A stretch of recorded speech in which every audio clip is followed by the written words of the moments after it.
This program deals with devil worship and satanic beliefs.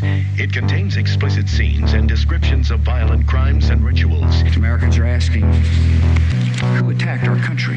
You have declared a subliminal jihad against the United States. Can you tell us why? Everything pertaining to what's happening has never come to the surface.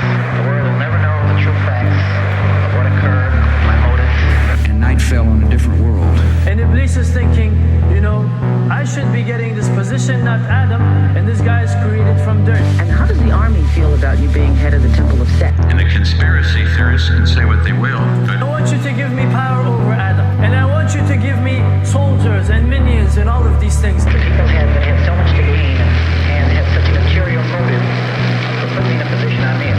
Will never let the true facts come aboard to the world. And I want you to be able to give me the ability to whisper into the hearts of mankind. And who was the grotto leader? Don't remember his name. You don't remember the name of a person who involved you in murder? now these people are in very high positions, yeah. This is widely, I think, helpful. This is illuminating, I think, for a broad audience to talk about the different uses of the term parapolitics since, I guess, roughly the 1960s through today. Yes. And because when people both embrace it as a positive term, we're doing parapolitics, or as a slur of this fucking parapolitics cult, they're fucking stupid, blah blah blah. They're both assuming a single definition, but they're actually or that there's some kind of program to parapolitics that is being pushed to or that right. Yeah, again, as we were saying at the very beginning, we don't necessarily want to be a parapolitics podcast. I think of our conversations are political insofar as any mature conversation between adults is gonna involve politics, right? And we certainly talk about marginal topics.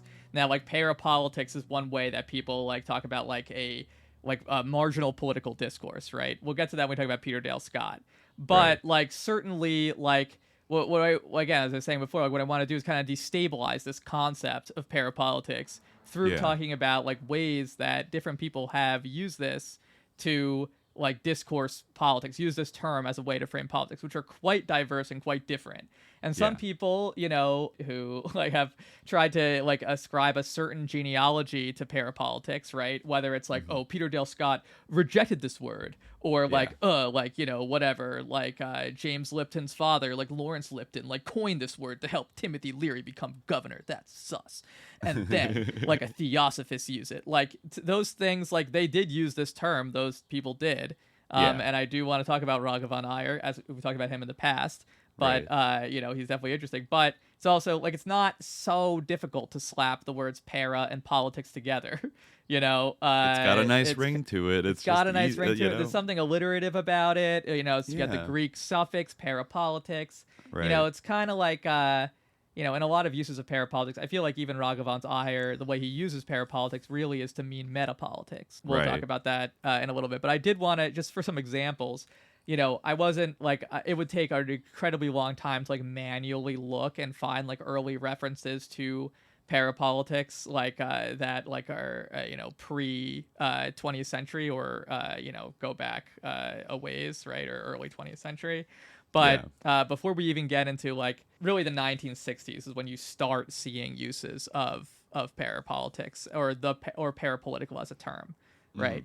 But there are two sort of non-theoretical uses that are earlier that I wanted to highlight that I came across. I just used the Google Books Ngram viewer to find these, but I thought that they were worth noting just to kind of talk about how this sort of this foundation or these sort of genealogy of parapolitics is not very stable or can't really be traced to one source, and it might be very traced very eclectically if we try to do that, right? Okay. So the first one is from a book called Little Arthur's Guide to Humbug by C.E. Villamy, which is I guess a satire of some sort. I didn't read this book very carefully because sus cover. Why is there's a devil kind of falling, but coming out of what looks sort of to be a cracked egg?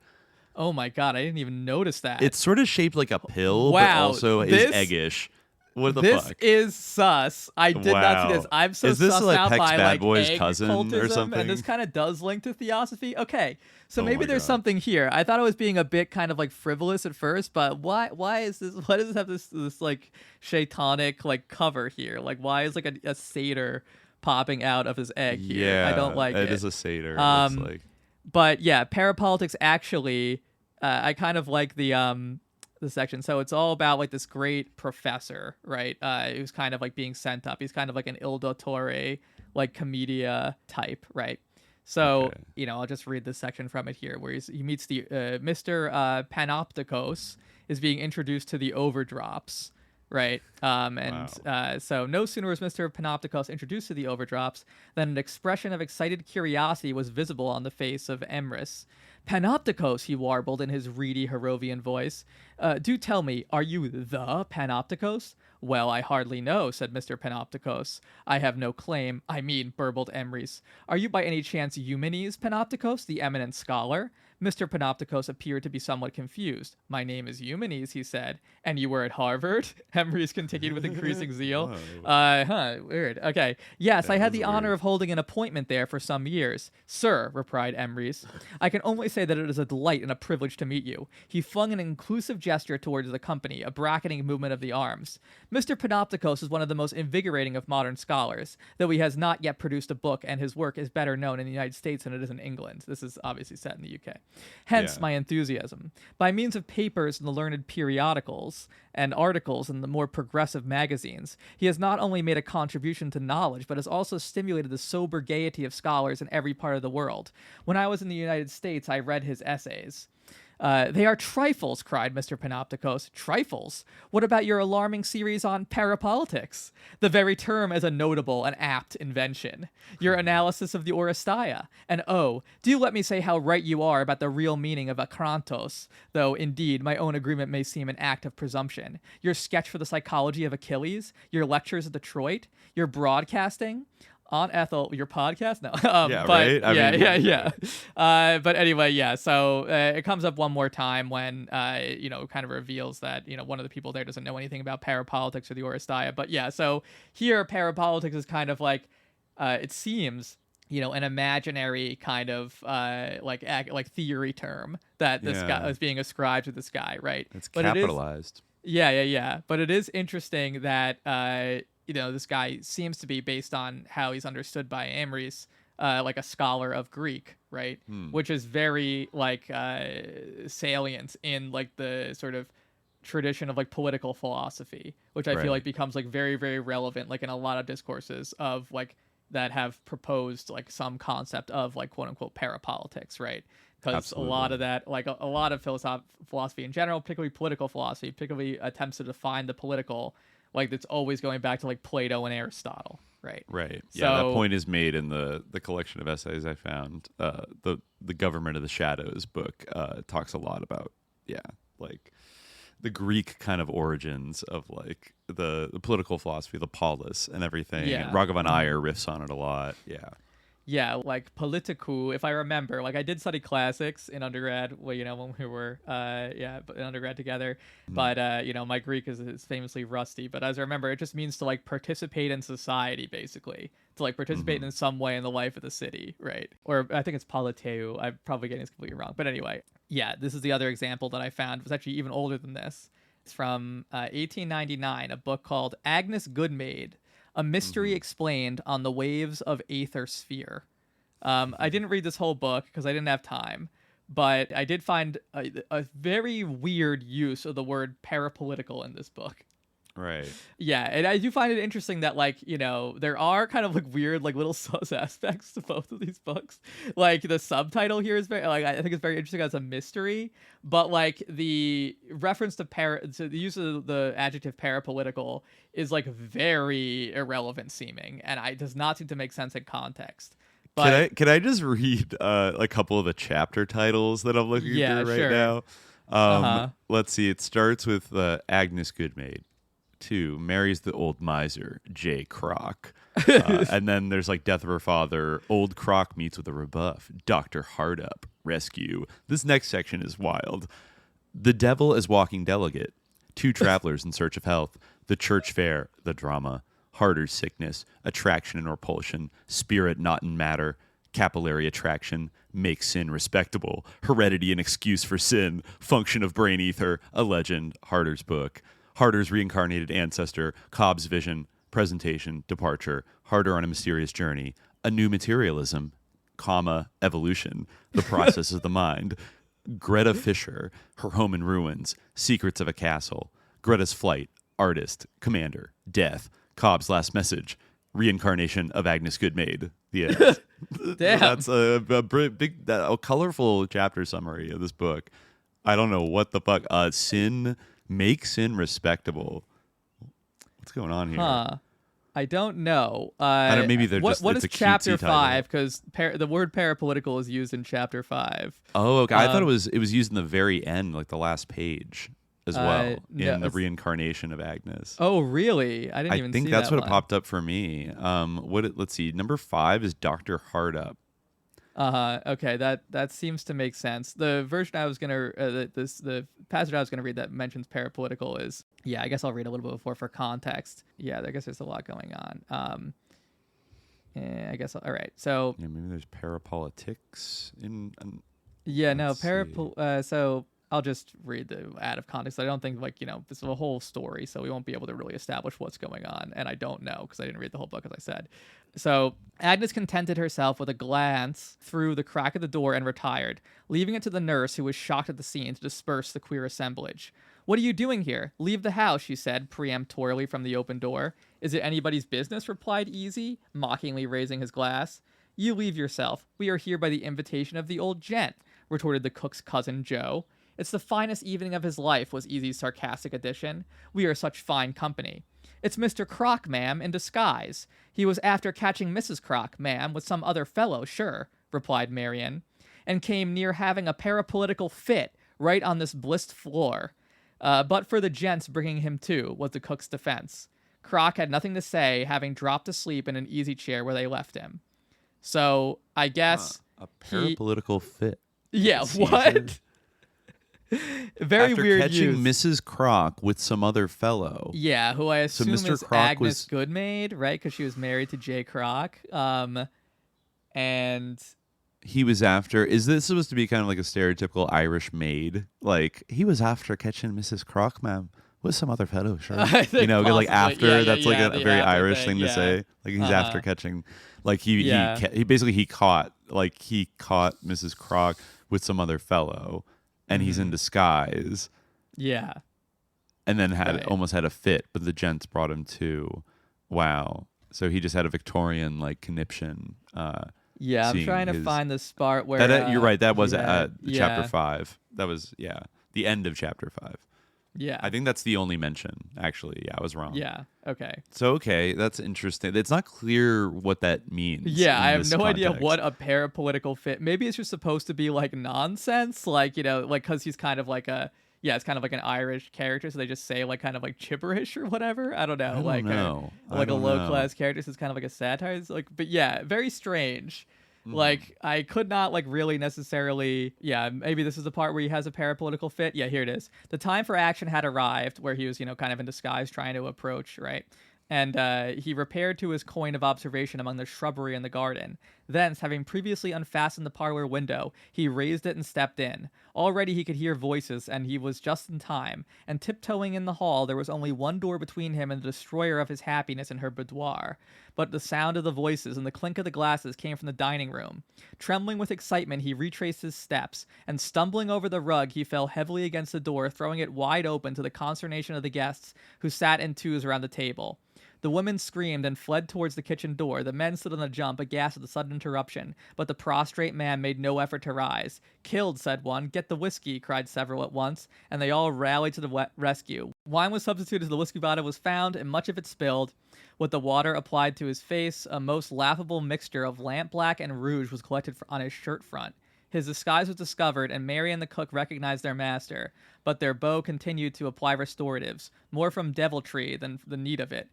For it was really the first good time the old man had enjoying his own wine. They were all in a maudlin condition, but Croc's heavy tongue demanded more wine. "The guests are dry," he said, and the willing Marian, who had never enjoyed herself so much, promptly complied with his wishes. Unfortunately, the hilarity of Easy, her lover, who proposed a song especially appropriate, invited others to the party. So I guess that's the parapolitical fit. So there you go. Totally inscrutable. Yeah. Strange. Yeah. So Wow. moving on from those kind of like oblique uses of this term, so as we can see, like the actual like phrase parapolitics itself is not necessarily like a new coinage. I imagine there might be some older than that, right? Because there's just a Greek prefix and like a very ubiquitous term, politics, right? Or parapolitical, right? Exactly. Yeah. I found like one other like a slightly earlier reference that was in a book from 1962. Right, so this is like a little bit later than Little Arthur's Guide to Humbug, but still a little bit earlier than Peter Dale Scott or than David Easton, who probably is the first like big theorist to talk about this. And he mentions it very briefly. Who's this guy?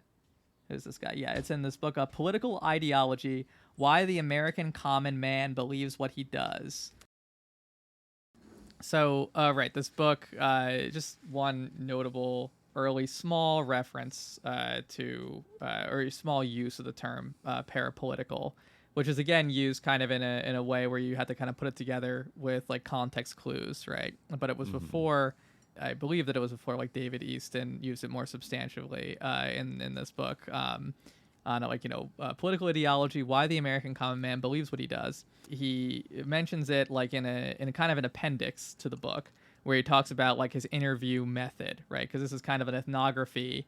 I think it's Eastport. Is it Eastport that he's talking about? Anyway, it's like a small community. Yeah, ideology in Eastport.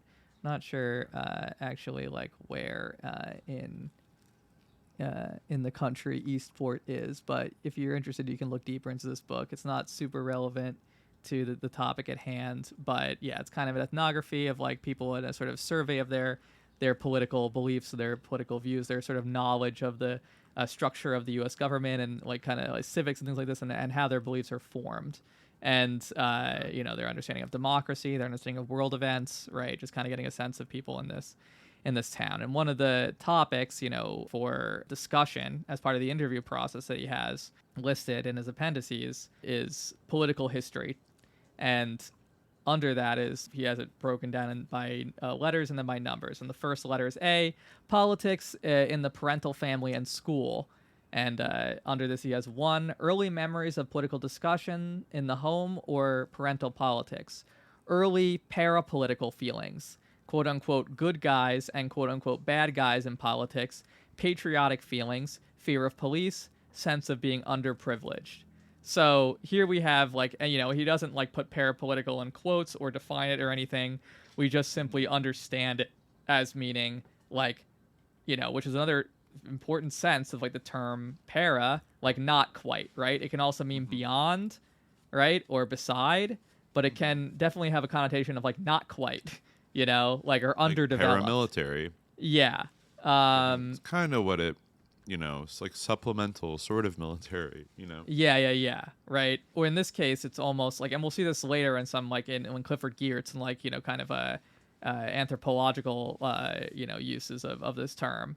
Right, it has this kind of sense of like underdevelopment or like like improperly political or sort of inferior. Right, so this is the instincts that like a young child has about like having love for their country or like who's a good guy, who's a bad guy. Are the police scary or are they like is there safety to be found with them, or do you have a sense that like you're underprivileged in the society?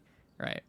These are parapolitical things in his parapolitical feelings. Definition. Yeah, they're not properly political feelings because they don't have like that same level of articulation, right? Right. But they're So that makes sense, but very different from how other people would use the term. And different from David Easton's use of it. So he's like a pretty famous guy. He may have some like sus connections. I would imagine that he might. There might be some sus background stuff for you to dig into. He was really into like behavioralism in political science. which I think is like different from like, sus. like Skinner type like behaviorism, but he was a big like evangelist of behavioralism in like sociology and in political science, right?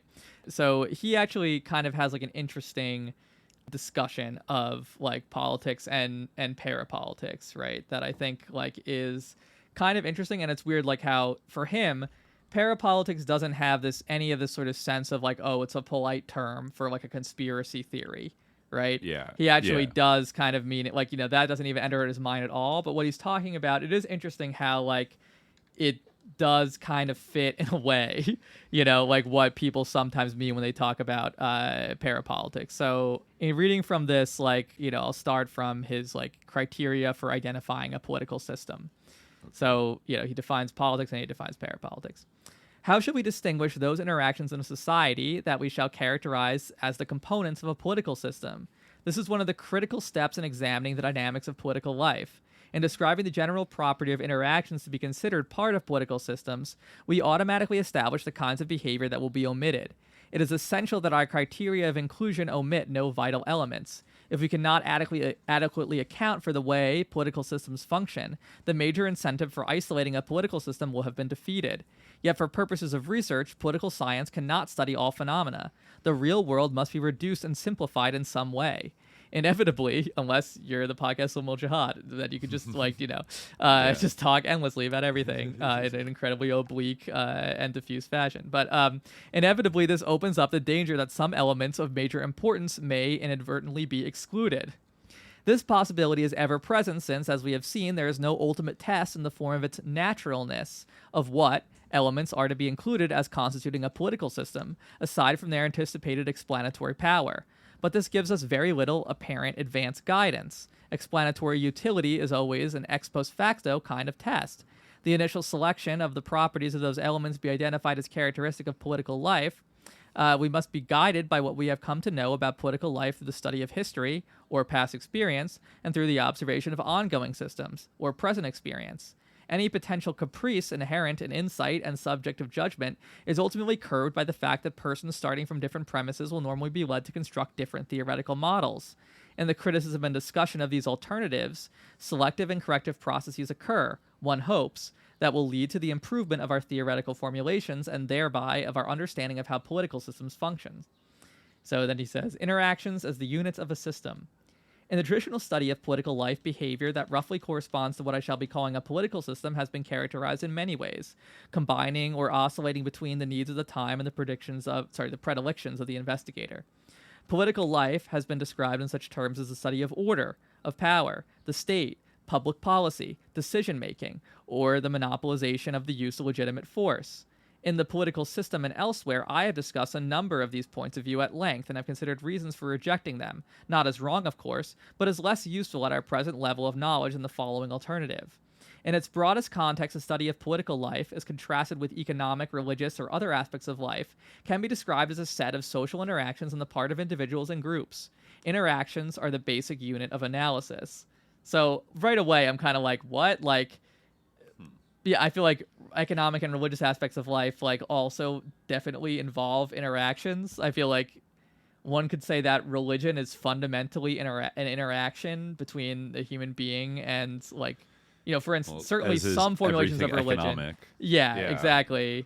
But anyway, we're continuing. Okay. Simple as this formulation is, it militates against a tendency still strong in political research to move directly to the peculiar structures, whether formal or informal, through which political interactions manifest themselves. The study of legislatures, executives, parties, administrative organizations, courts, and interest groups, a selective few, still dominates the initial approach that political scientists typically take toward their data. With the broadening of the focus enforced upon political science by the discovery of the developing nations and their vastly different political structures, political science have looked with diminishing favor upon this emphasis on formal and informal structures. But in spite of this, we have continued to force the study of these newly discovered political systems into the Procrustean bed of traditional assumptions. From the point of view, so this is going to be a continuing theme throughout our discussion of parapolitics, which is like the role of the quote-unquote developing nations, because like the discovery of the developing nations, exactly. Like, what, you didn't know they were there, like and I guess this even reflects the theme of development that we saw before, right? There's a heavy, I guess, especially in a Cold War context, right, when like helping certain countries to develop correctly, is like such a big investment and a big interest of like people who are producing political theory. You see that come up or anthropological theory, people across all disciplines, like you see that come up again and again, right? So from the point of view of the analysis being developed, structure is definitely secondary, so much so that only incidentally and for illustrative purposes need discussion of structures be introduced. Certainly no attempt will be made to consider political structures in a systematic way. The assumption will be that there are certain basic political activities and processes characteristic of all political systems, even though the structural forms for which they manifest themselves may and do vary considerably in each place and each age. Logically and temporally prior to the examination of such structures, it is vital to explore the processual nature of these political interactions. This stress in the processes of political interactions lends a dynamic character to political analysis, as we shall see, that must be absent from any premature and undue emphasis on the forms or patterning of political behavior. So, he goes on to talk about, I'll read this paragraph because it's kind of important, talking about the allocations, right? So the test of political interactions for him is, he says, what distinguishes political interactions from all other kinds of social interactions is that they are predominantly oriented toward the authoritative allocation of values for a society. Political research would thus seek to understand that system of interactions in any society through which such binding or authoritative allocations are made and implemented. So there's his definition of political interactions. Briefly, authoritative allocations distribute valued things among persons or groups in one or more of three possible ways. An allocation may deprive a person of a valued thing already possessed. It may obstruct the attainment of values which would otherwise have been obtained, or it may give some persons access to values and deny them of others. An allocation is authoritative when the persons oriented to it consider that they are bound by it. There are many reasons why members of a system may consider themselves bound. Knowledge of these would help us understand variations in the process of different systems. Important distinctions can be attributed to the acceptance of allocations as binding on the grounds of fear, of the use of force, or of some severe psychological sanction, such as the imprecations in the primitive systems or social opprobrium in more complex ones. Self-interest, tradition, loyalty, a sense of legality, or sentiments of legitimacy are additional significant variables in accounting for a feeling of obligation to accept decisions as authoritative. But regardless of the particular grounds, it is the fact of considering the allocations as binding that distinguishes political from other types of allocations in the light of the conceptualization that I shall be using. So this is where he gets into what he calls parapolitical systems. So Easton doesn't ever use the term parapolitics, but he does use the term parapolitical a lot, and he kind of talks about it pretty extensively. So he says, if political research confined itself to the investigation of the way in which binding allocations were made, regardless of the context, it would result in casting its net so broadly that it would include vast ranges of behavior normally not viewed as strictly political. Authoritative kinds of allocations are made in all types of groups, ranging from the family and lineages, through fraternal clubs, to religious, educational, and economic organizations.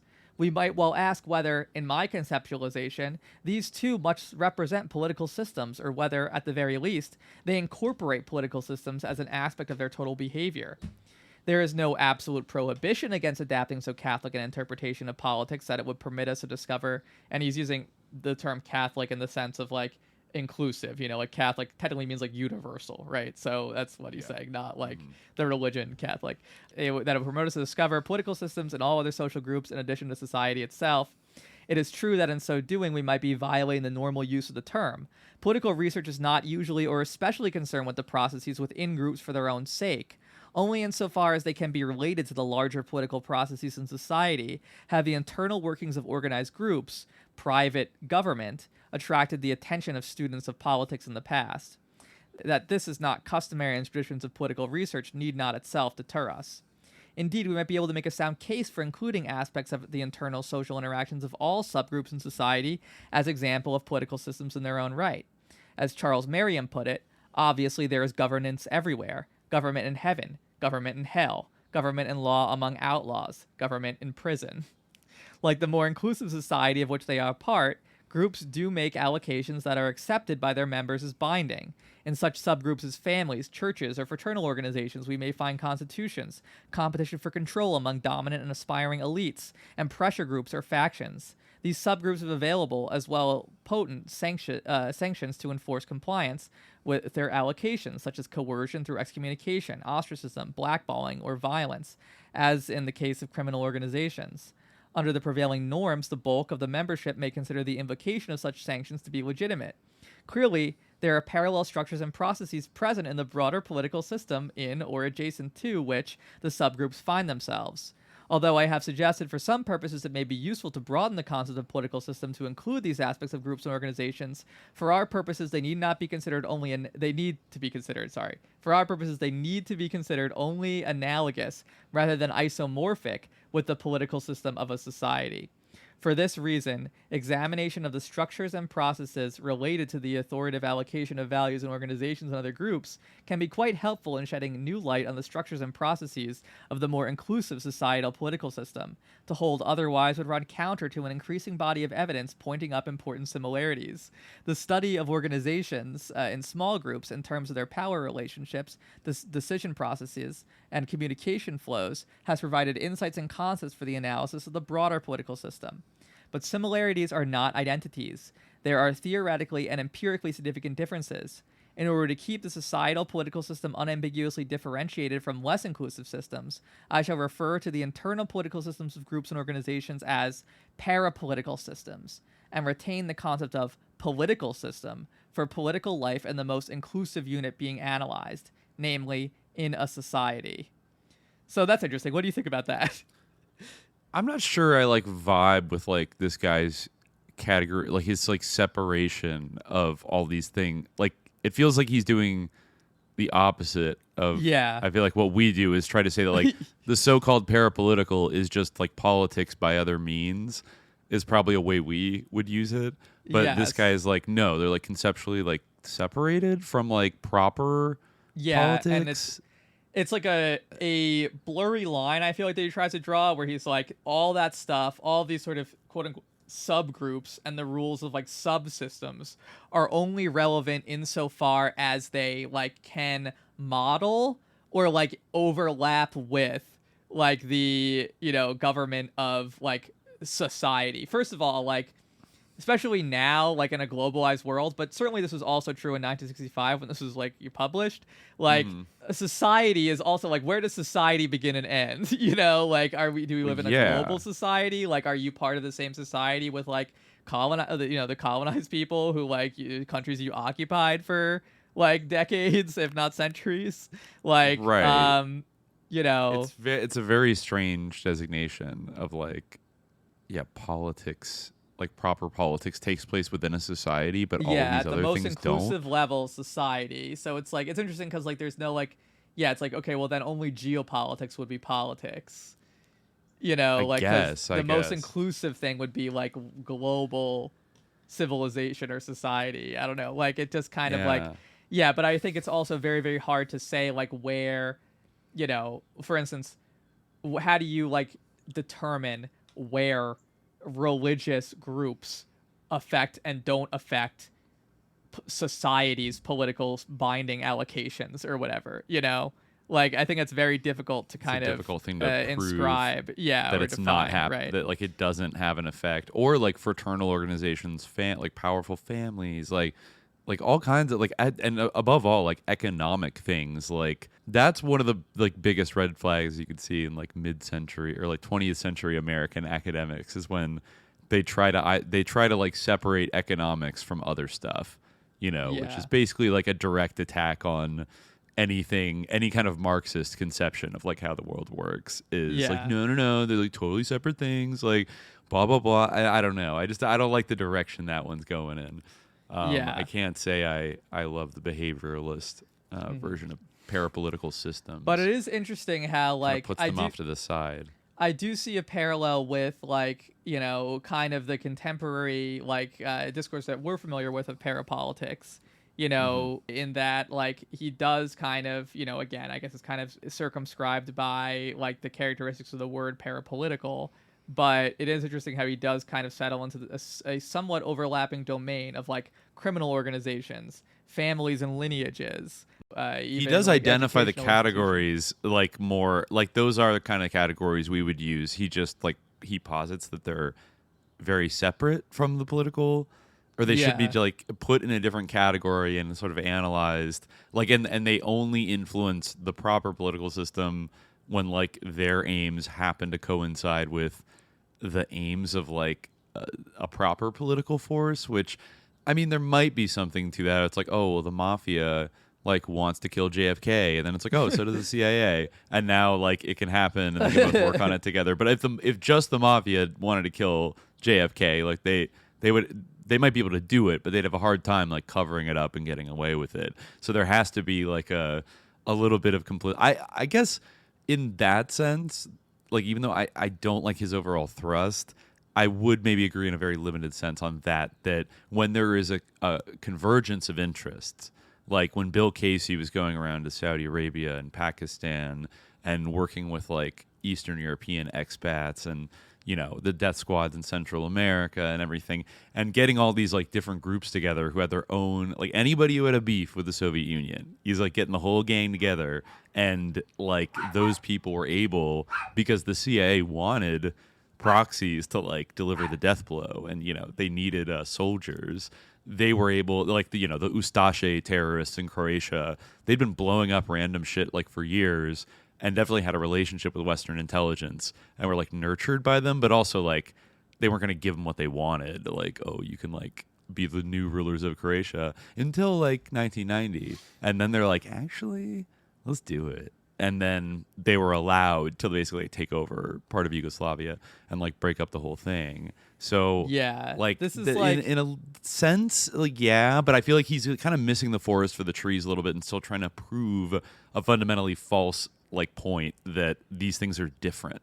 Yeah, it seems kind of like okay, so this really I think like puts a point on it, right? Like so he says like the members of no parapolitical system either accept or are expected to accept the responsibilities for dealing with the major problems generated by the fact that an aggregate of persons live together as a society, share some aspects of life, and are compelled, thereby, to try to resolve their differences together. These responsibilities transcend the scope of any single organized group. Parapolitical systems are concerned only with the problems of authoritative allocations within the group. And then he kind of acknowledges, like, to be sure, differentiation of function may take place so that some groups acquire greater roles in the resolution of differences. A royal lineage may preempt all claim to political office in a tribal political system, or a political party may dominate the political processes of a modern society. In these cases, the nature of the intergroup or parapolitical system will help to determine the way in which the group behaves externally in the societal political system. However, the internal political systems through which values are allocated within the groups themselves, clan or party, to continue the illustration, deal with a range of problems narrower than those arising in the political system of a society in which these groups may participate so potently. The very existence of an organized group testifies to some limit on its concerns and responsibilities as compared to the more inclusive society of which the group is a part. Like, I feel it's like kind of like duh. I don't know. Like no. I feel like that's know. not even true though, because I feel like their values and like the way they allocate themselves, like if they, like for instance, talking about the clan, that the royal clan that is ruling the society, their personal allocation of values amongst one another, and like their system of honor or like things like that, or like whatever, like their beliefs like about the world. Like, for instance, like, do they believe that like we're ultimately headed towards like the worship of a sus AI god or something?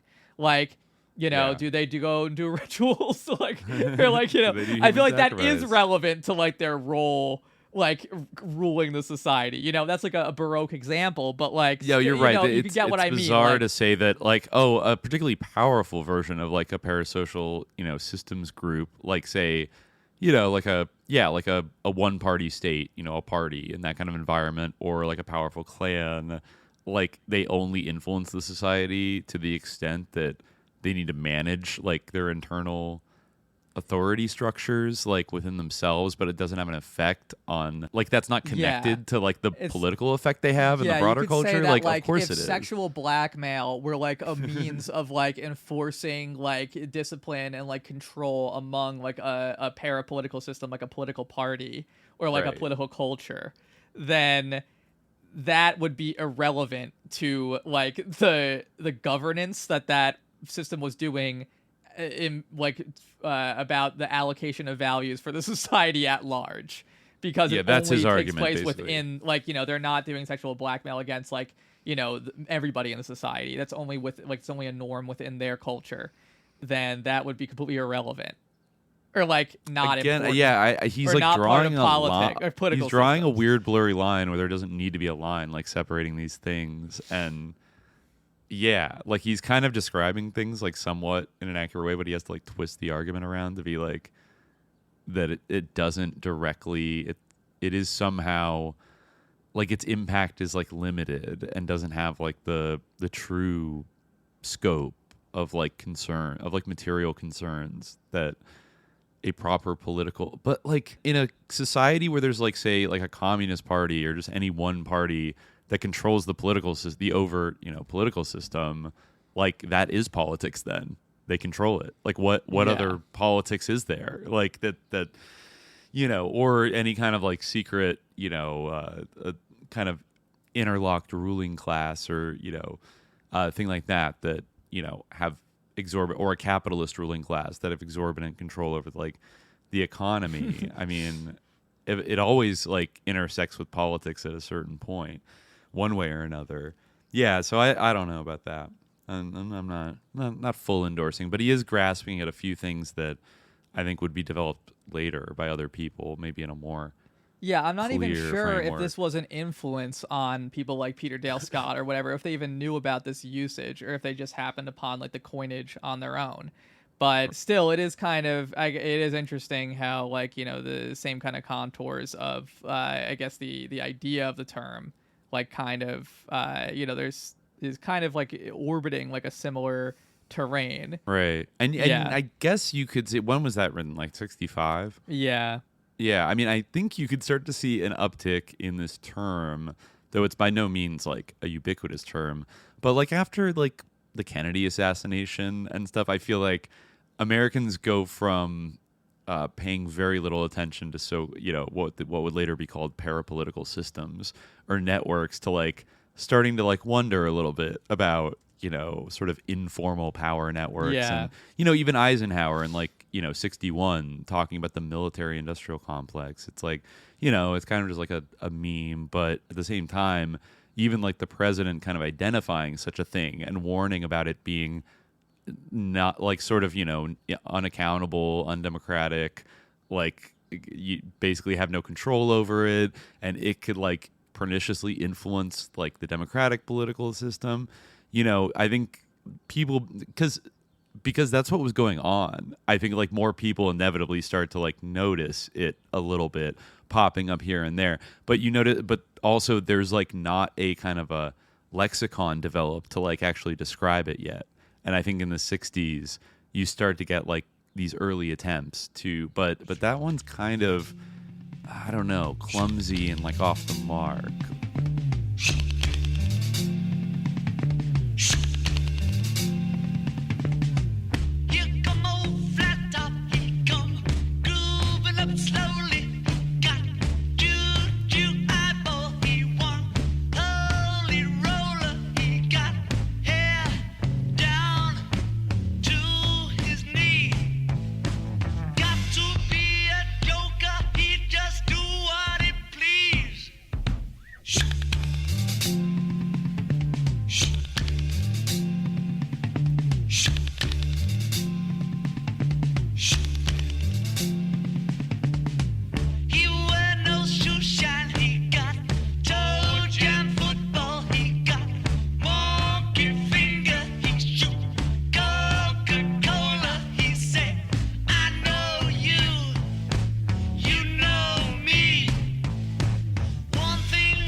a next. Yeah, we can move on, I think. Okay. Yeah. I do really want to talk about, because I think this did like kind of make the rounds recently, and I will say, like, I didn't know about this guy or his use of the term parapolitics, but it is an interesting invocation of it, and this is where we start to see, you know, the use of a term parapolitics that is like very opposite of like how we would use it, you know, if we wanted to use it, and also is just dripping with like susness. I think this is the first one where like, what is going on here? And this is basically I think a letter or like an essay that was published in Salient, the Victoria University of Wellington students' newspaper, in 1969. By a gentleman. This is actually this is excerpted from. This is like reprinted. Oh, I'm sorry. It wasn't from the original the publication. Los Angeles Free Press. Yeah. Oh, okay. My bad. Yeah. So this is the LA we Free can find Press. It online. Yeah. Right. This is just where it's archived. Yeah. This My is bad. something that was brought up like by some of former associates of Dimitri, under disguised little cool identities. To be like, parapolitics, like it's all like an op or whatever. And paired with like a Dave McGowan, like, do they know meme, which I'm sure they thought was very clever. But, I would ask, do they know that we've already actually covered some of the shattering revelations from those tweets years ago and like talk about them all the time. So this specifically, we did not know. But the idea that, say, Sus Lord Raghavan Iyer, wrote a book called Parapolitics. We've actually talked quite a bit about that. But going back to this is an interesting little kind of essay that this guy Lawrence Lipton wrote. And you had to tell me this. I didn't realize this, but Lawrence Lipton was like a journalist, beat poet, and writer. And this I did not know. The father of James Lipton from, the Inside the Actor Studio. So, and I didn't really know. And Lawrence that, like, Lipton James himself Lipton was kind of like a little bit of like a significant beatnik guy. Yeah, so I guess he was. Yeah, he was kind of in that scene. And then he, I guess, got involved with the California governor campaign of Timothy Leary in, yes. I think that was just going to be in, it actually might have been in, 1969. So he, in support of this campaign, he wrote this like op-ed called "What is Parapolitics?" So I'm just going to read it because it's, we all know Tim Leary, massive sus lord, but the way they deploy parapolitics in this, it would give any anointed head the heebie-jeebies. Especially like, and Leary's like article that's also reprinted here, that was printed in the Free Press. What kind of party do we want that comes like after this? Like is also like really sus. So right. Yeah, but sorry. Yeah, I don't know if we really covered Tim Leary's gubernatorial campaign. Yeah, but it's another one of these like weird ass like merry prankster stunts that he did in the late '60s. I think this was I think this is before he ended up in jail. Yeah, 1969. Wow, you can get a $150 I think campaign the reason sticker. why it didn't he wasn't able to run was because he was arrested, right?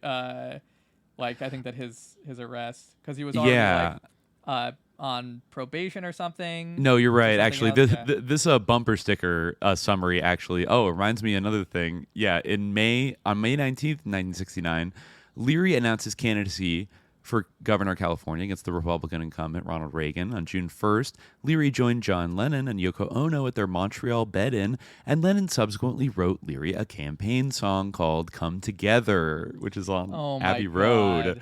Leary's candidacy was short-lived, you're right. On January 21st, 1970, he received a 10-year sentence for a 1968 drug offense, with a further 10 added later while in custody for a prior arrest in 65, effectively ending his gubernatorial campaign.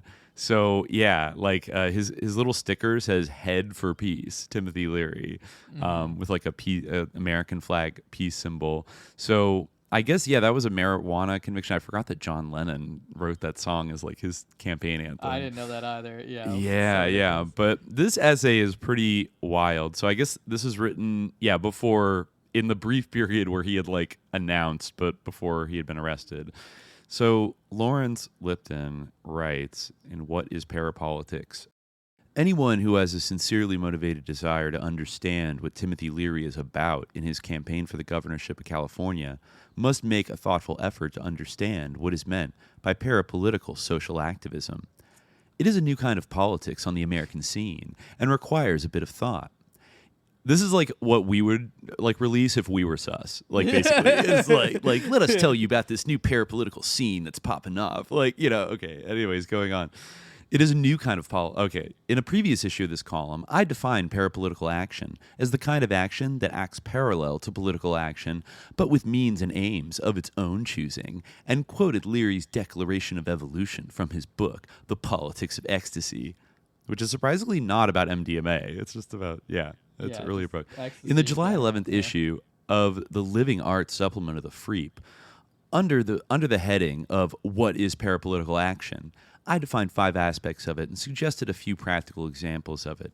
But I tried to find that, but it wasn't available. We can't. Wow, we can't get his his field manual. I read it too late. Yeah. Okay.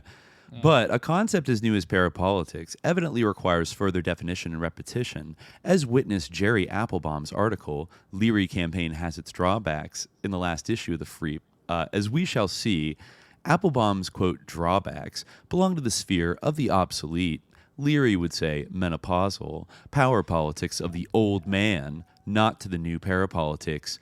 The Leary campaign is, and this is all caps, not just another ploy in the game of power politics. And I also once again we have another usage by Timothy Leary of a term related to the reproductive system, and kind of putting down women, in a a totally bizarre way. This this is kind of reminds me of when he was it's called neoteny about something that totally isn't called neoteny.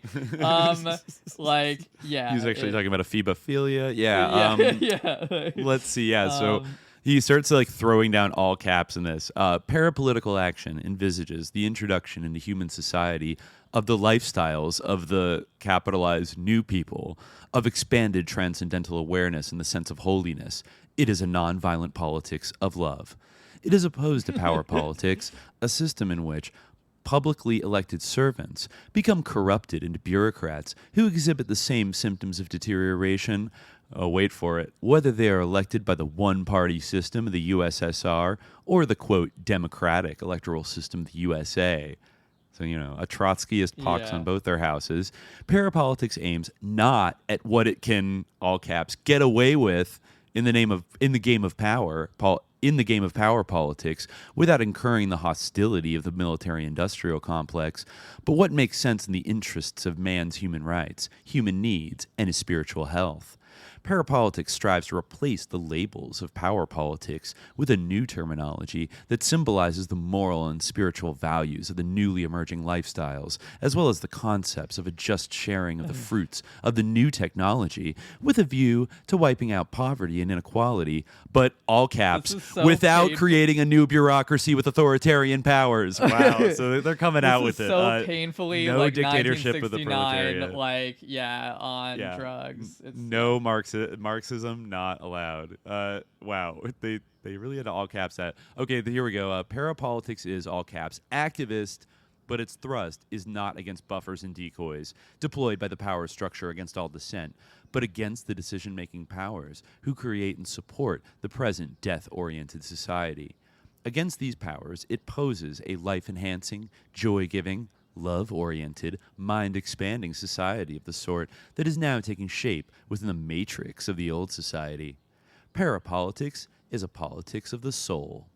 The success or failure of parapolitical social actions does not depend on winning points in political debates or on outbidding your opponents in the number of blandishments and promises you make to the electorate. Like the soul singer or the, quote, high musician or poet, the object is to bring out the best in the voter and transform his vision so that he will respond to the transcendent and the holy rather than to the trick machinery of power politicians. See Timothy Leary's essay, What Kind of Party Do You Want? Elsewhere in this issue of the Freep. Wow. Okay, so he goes on here. This is the fingers of a hand joined at the wrist. Yeah. He goes on to get weirder.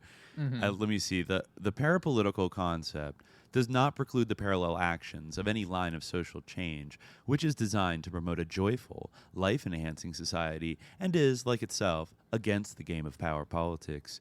This includes all social actions of the left, which are not merely schemes to replace one bureaucracy with another and one power structure with another power structure.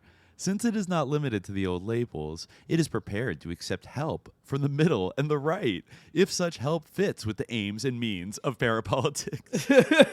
It's just like somebody's like wrote like an evil like SJ like manifesto, like a dark SJ manifesto. Yeah, like we'll make friends with the right, also, like as long as it serves the needs of parapolitics. But I don't think that we're like certainly like, you know, even if like you could describe like one of the things we talk about as parapolitics, like which like reluctantly like maybe I would concede like, you know, by a certain definition. However, like I certainly like don't think like we're doing parapolitics, you know. It's not like like this is completely different. Like it's not like we're saying like parapolitics is like the new form of politics that like we all need to practice where like it's incredibly sus. These guys are leading a movement, you know. They're doing exactly like Oh, but actually, you know, I dunked on them too quick. The very next sentence about accepting help from the middle of the right, if such help fits in with the aims and means of parapolitics, as such, it envisages a united front against fascism and is able to make common cause with any other attempt at a united front against fascism without necessarily seeing eye to eye with it on strategy and tactics. It is the idea of everyone doing his thing, as long as it means, as long as the means and ends are not antisocial. To repeat a slogan I have repeated many times in this column, the fingers of a hand united at the wrist. And then he gets, this gets a little stranger. This next section is called Mythopoeia and Intellection. Okay. He writes that mythopoeia has been defined as an independent and autonomous faculty of the mind, which may operate at any time and in any age, alongside of intellection and speculation. It is in this sense that poets have been called the unrecognized... Okay, this sentence is great. Or this paragraph is great. You ready for this? Yeah. It is in this sense that poets have been called the unrecognized legislators of the world. In the same sense, a singer like Phil Oakes in one genre and Jimmy Morrison in another are unrecognized legislators.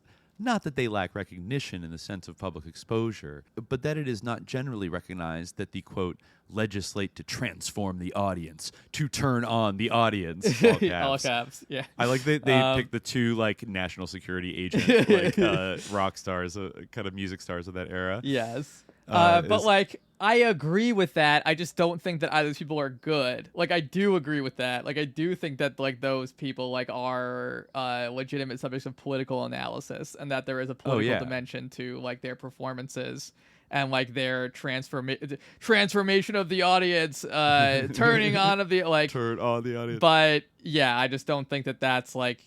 So in a way, like I think this is almost compatible because like he's admitting that like what they're doing is like parapolitics and sus.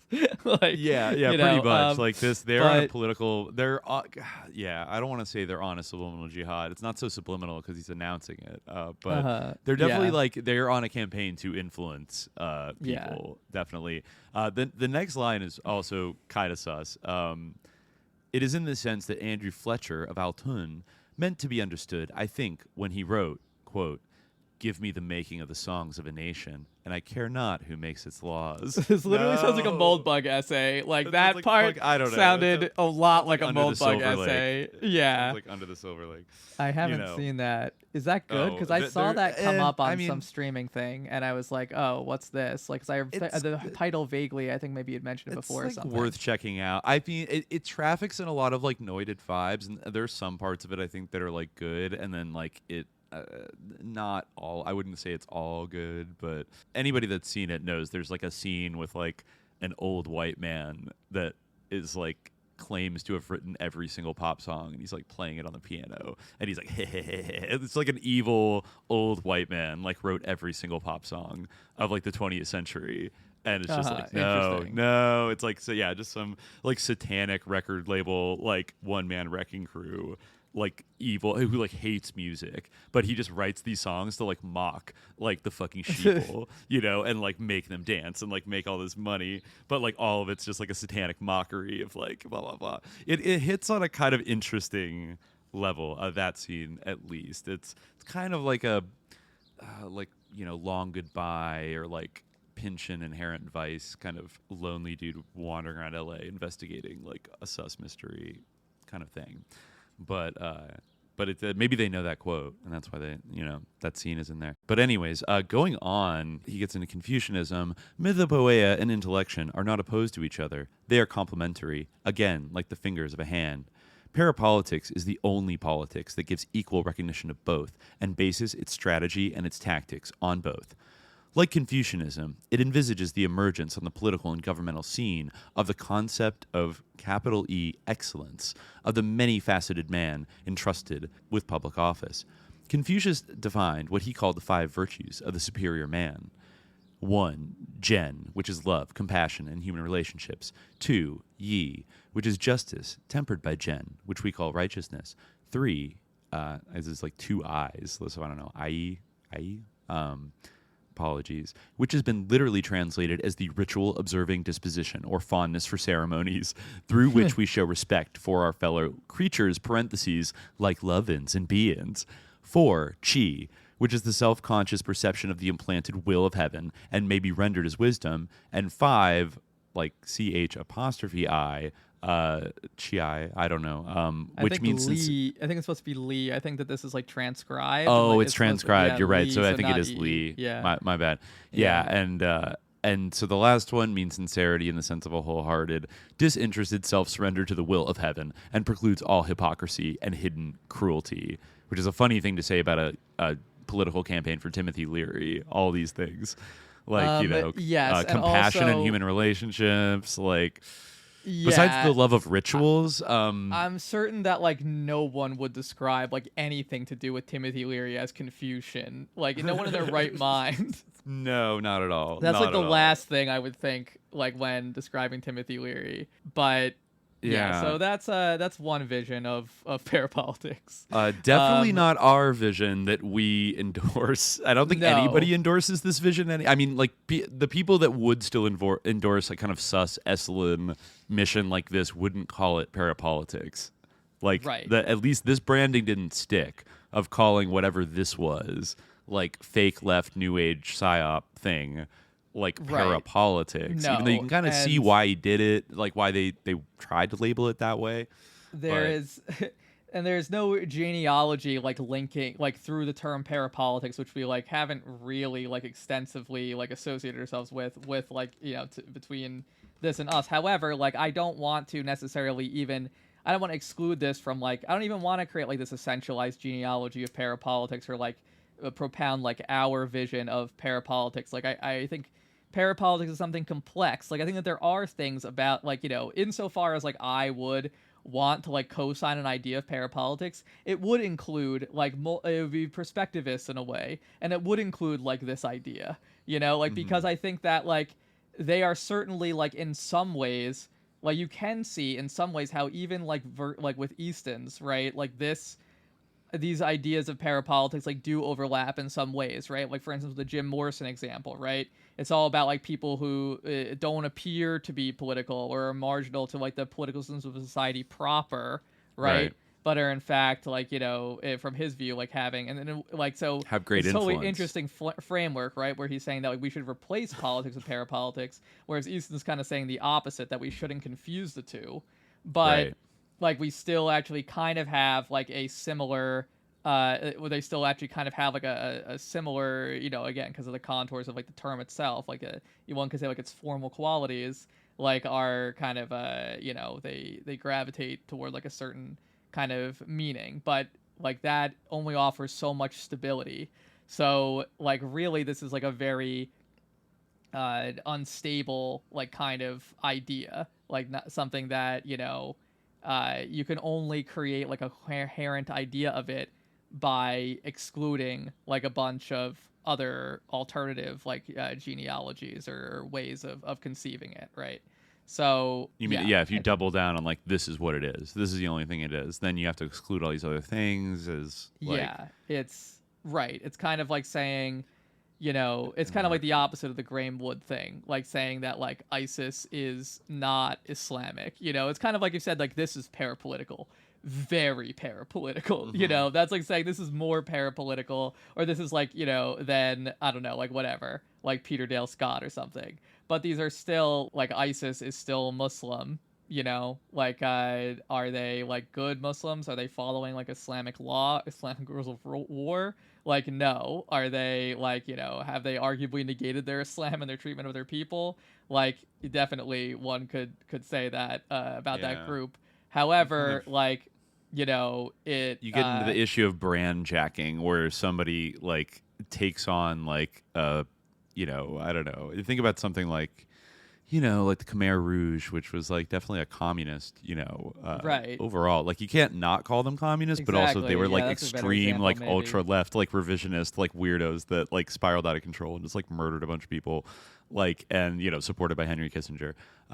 So it's like or like the SLA like is like, oh, they were heckin' Maoists, but like were they like I don't know, but like you can't not call them Maoists at the same time, like right. Like it be mindful of how things can get shit coded, because anybody can kind of like take the label and like wear it and then like give it a bad reputation by like what they do, and people can fight over like what the correct interpretation of a label or an identity is. I guess maybe what we're saying, or what I'm like trying to say, or I guess maybe what we're both saying, is that like you can have like your own personal like view of something, right? Like for instance, when it comes to Islam, right? Like I have my own deeply held beliefs about what like is Islamic, and like what is like for the proper way to practice Islam, etc., etc. Like other people might have like a different view. And like as Muslims, we like do believe that eventually like we'll have like our the score on what is Islamic will be sorted out, or like what is the proper way to practice Islam, like as submission to God, right? But as like a phenomenon of this world, as a human phenomenon, like Islam is much more complex than any one given person's like personal practice of Islam, or even one group's practice of Islam, right? It's incredibly like diverse, and like I think that like terms, especially like theoretical ones, like are Islam is in a way maybe a theoretical term, and like communism is as well, right? Or things like that, like that is something that like has an incredible like complexity and diversity. In order for it to actually be something that is, like I've said before, like and this kind of goes to the point about the whole issue of like, does parapolitics have like a reactionary valence or whatever? Like anything that is sufficiently complex to be valuable, like will be, contains the possibility for being exploited by bad people, like, or being used by bad people, right? Any idea or any concept or any notion that is compelling enough to have value, like, can be used for good and for evil, Totally. Like, and also, I mean, otherwise it wouldn't be a complex or worthwhile concept. And to the extent that a label like parapolitics has any kind of stable meaning, I would view it as something that is like such a broad category that it's more about like the term sort of evokes like areas of interest and also like hiddenness or questioning official narratives and something in kind of the broadest sense possible, which like it necessarily would mean there's like a right-wing version of like parapolitics. Like they're totally, in terms of, if you want to use like the conspiracy theory kind of term, there absolutely is. You almost argue that it's almost dominant in like American culture. Like there's much more right-wing content, though maybe, again, part of the connotation of parapolitics is it's a little more serious, a little more rigorous than just like crude conspiracy theorizing. It's a polite term for conspiracy theory in a lot of ways that it's used. In a lot of ways, people use it as like a polite term for conspiracy theory. Yeah. And there are like there's definitely a multiplicity of like tendencies within people that get into parapolitics, like it doesn't even mean necessarily everyone's like hard left or like a Nazi. Like there are people that are like kind of liberal or like kind of conservative that get into parapolitics, or just like are kind of like not that political, or like centrists, or they're kind of libertarians or kind of anarchist hippie. Like there's a whole different like valence point, and we have our own particular approach pattern that we use, but I think it's like it's trying to like put too much weight on like, it's one thing to say like the parapolitics left, maybe that's a little more specific, but to be like parapolitics has a right-wing problem, I don't know, that's like saying like books have a right-wing problem. Like, okay, well, yeah, like to me, like what I, as I've said before, like in fact I think I might have said this to Barrett, like what I like about our approach to this is like, the approach that we take to all sorts of topics, especially like theoretical topics, is that we don't like take the approach of being like, okay, like fuck these people, like their vision of this is like out of the question, like, except certain things, maybe like the ET hypothesis or like whatever, maybe in that case. But like generally really speaking, well, I even with that, I really think, I take like some degree of pride in our the fact that we don't try to like simplify things and make things like a reductive picture where it's like, parapolitical in the sense of in Lane's sense of like, underdeveloped like goodies and baddies, and things like we try to like show like, rather than making things as simple as possible so people can like plug their like reptoid brains into it, like we try to make it like more complex to show that it's like not, this kind of reductive, like straightforward narrative, right? That like totally, like not like that parapolitics isn't just like, a base term that Peter Dale Scott came up with to like talk about organized crime or whatever and like intelligence agencies, but it's also not just like a sus-ass term that people use to like promote Timothy Leary's gubernatorial campaign and or like theosophical shit that we'll talk about in a second. Like, or it's that. Really what it is it's like a form. It's a like linguistic form that like floats across like various like concepts and adapts itself to different like conceptual contexts. That's like really what I think like parapolitics is. It's like a term that can adapt itself, like a formal term that can adapt itself to like all sorts of different conceptualizations within like the contours of para and politics and the incredibly diverse ways in which those two things can be conceived and they can be understood in combination, right? But exactly. I did want to mention that, like, the Leary's article that's also reprinted here, What Kind of Party Do You Want, is like his proposals like are incredibly sus as well. For instance, like he wants to give a $10,000 annual license fee for unhealthy or asocial actions that are permitted up there. I guess maybe all of these are permitted if you just pay $1,000 and you can do all these things. Social credit score, but like abortion, you can pay your way. Bigamy, nicotine smoking, divorce, killing wild animals for sport, gun possession, marijuana possession, purchase of a new smog-producing automobile, purchase of a smog-producing motorboat, homosexual courting in restricted public areas, prostitution, public nudity in restricted areas, heroin possession in restricted areas, LSD tripping in restricted areas, possession of hard liquor, beer and wine are tax-free, living in ghetto or central urban neighborhoods. That's the one that really jumps out to me. It's like, what? You have to pay a $1,000 annual license fee to live in the ghetto? What the fuck? And he's also like eliminating what you have to pay a license fee to like get tax-free liquor? I get beer and wine are tax-free, but to possess hard liquor, you have to buy a $1,000 license fee. Wow, interesting. Yes, and that also to be publicly mentally ill, you have to pay a $1,000 annual license fee. Wow, we could have solved the homelessness problem. And he says that ago, if we just he's actually strikingly similar to Joe Biden because his platform is also like fund the police. He says Interesting. the police inevitably become the scapegoat figures in any irrational social moral system. The first priority of any sensible society is to prevent the emergence of a large, underpaid, overworked, unpopular police bureaucracy. A system of bounty payments for the detection and arrest of unlicensed financial and moral culprits will make the police genial umpires in a good-humored game of social order. In addition, the police will become the highest paid citizens of the state. Far from being despised and underpaid, the police become lavishly rewarded social servants. We can make the flat guarantee that under our administration, the average alert state policeman will make more than the current governor's salary. The demand for police jobs will be so great that after a policeman has made enough bounty money to guarantee him lifelong income equal to the governor's salary, he will be retired. Eagerly awaited openings in the police ranks will be filled by Riemann. What? So turn on, tune in, drop out, it and become sounds a like cop. like a I don't know what you would even call it, but like a police state basically.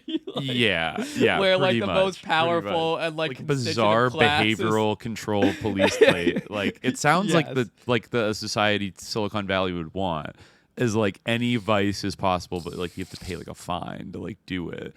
And then so like rich people, I don't know, like could like afford to do it, and then poor people can't. And then everyone is just like totally despoiled, and cops are glorified. Yeah. Cops become like Blackwater operators to like protect all the gated communities from all the poor people, and like homelessness is criminalized forever. Wow. I mean, just an amazing. Yeah, exactly. What an like amazing figure. And boy. he also, he doesn't mention it seems like parapolitics is like Lawrence Lipton's like whole little thing, like Leary doesn't seem to like be pushing that or to know about this concept at all. He doesn't mention it at all in his thing, but he does kind of get a little bit conspiracy theoretical here, because he does talk about unrest on state college campuses, and he says, it's a completely unnecessary concern of the state administration. The state should have no control over and responsibility for education. All right. Thomas Jefferson and George Orwell would agree. It is obvious that the current bloody suppression of student dissent is a sham, a fake, artificial issue contrived by a few student activists and a few ambitious politicians. Reagan invented the Berkeley riots. The SDS is a creation of the CIA. What? Our boy coming in hot with the Fed jack. I mean, I will say, like, I'm not gonna 100% say he's wrong, but it's like pretty rich coming from him. Yeah, like just throwing it around, like, yeah, they're all CIA. Like what? And also, I think the fact that also this is like 1969. I was just re-listening to the Tom Mosher episode that we unlocked, like, a couple weeks back. And it sort of refreshed my memory on how the Stanford SDS in 1969 was, doing all kinds of stuff to shut down SRI, right? And they were like really, actually, I mean, that was interesting because according, I think, to what Tom Mosher kind of hinted at, that like the board of like the trustees at Stanford University actually wanted to spin off SRI from the college because they didn't want these students like meddling in it and getting pissed off and like throwing strikes. So, but it wasn't until somebody mysteriously set a bunch of fires in like the applied research lab that might kind of sounded like a thing Tom Mosher would do. Then it was like, oh no, it's gone too far. We need to just like spin this off and move it off campus. And I don't know. So like Tim Leary kind of like popping off about how like the SDS was like the CIA. I mean, later on, not much longer, the Weather Underground would allegedly, help him break out of prison, right? And he was saying, but I guess they were the most like psyop-y ass like LSD orgy, like weirdo Maoist, like rich college kids, like the fucking Weather Underground, all of whom like did terrorism and then became like wealthy, like University of Chicago fucking professors who are friends with Obama. Sorry, it's us. Like, I don't care that like Glenn Beck was ranting about it, but it is kind of weird that like, oh, okay, you could just be like an ultra left terrorist and then get like a tenure. Wow, like really rocks to be a boomer, because like couldn't be our generation probably. But Yeah. that's I mean, I like was that gonna that kind of say weird. before, like, that's the vibe he liked. Who knows, like, what if the like current like student protests, like, kind of like some of the most impressive like student protests that like I've seen like in my lifetime, like have been these recent ones, like were they categorically a success? Like, no, like there obviously like some. We'll see like what kind of concessions are made, but like there definitely has been like having like looked, having seen like what's been going on like at the university where I just worked, like there has been like some movement and like progress like towards like the cause of like at least divestment and things like that. Like, right. I was gonna say before, like my ideal like audience for like the role of like what I see like SJ is like in those like encampments, like that's where like at the end of the day, like at night, like when after you've been like camped out all day and like dealing with like these fucking sus provocateurs like coming at you and like things like that, and like working for like at the end of the day like listening to SJ to like chill like and recreate yourself, like that's like the role that I see like for this podcast, like ideally at this point like in my mind, just, so like reminding you about people like Crazy Tom. Exactly. Like giving you a vivid example that you won't forget about. And like the failures of like previous like student like protest movements that like didn't pan out so well, and like lessons one can learn from these things. Yeah. And like people like Dimitri Leary are like not to be fucking trusted. Like even if like they're offering you like drugs that like feel good or whatever. like, yeah. So no, absolutely. Yes. But yeah. I think there's one more user. I was thinking, we might actually have to like do a second. Well, maybe we can get because we haven't really even talked about Peter Dale Scott at all. You're right. We haven't talked about Peter Dale Scott. Yeah, we might have to do a second day of this, but we'll see. We'll start. We'll continue going, and we'll see like where we. I think maybe if we talk a little bit. I mean, I could read more of his book, but I feel like it's not exactly gonna like illuminate a whole lot. But I mean, at least we could just kind of like note his because we've talked about him a little bit before. And it's pretty, it's pretty significant. I think like his coinage of it was in 1972, or his first use of it in 1972 in his book The War Conspiracy, and it's actually pretty interesting because like Clifford Geertz, who's pretty big sus lord and would famously very famous like anthropologist, like ethnographer, like sort of a cultural interpreter, right? He would also like use the term parapolitical a couple times in his book The Interpretation of Cultures, and he kind of famously like sort of glossed over or misrepresented like the anti-communist massacres in 1965 in Indonesia. Right. And kind of like covered that up and everything. And like there's been a lot of sus. We'll get into it in a little bit. Wait, was he an anthropologist? Yeah, he was. Did he happen to work with what's her Stanley Ann Dunham, Obama's mother?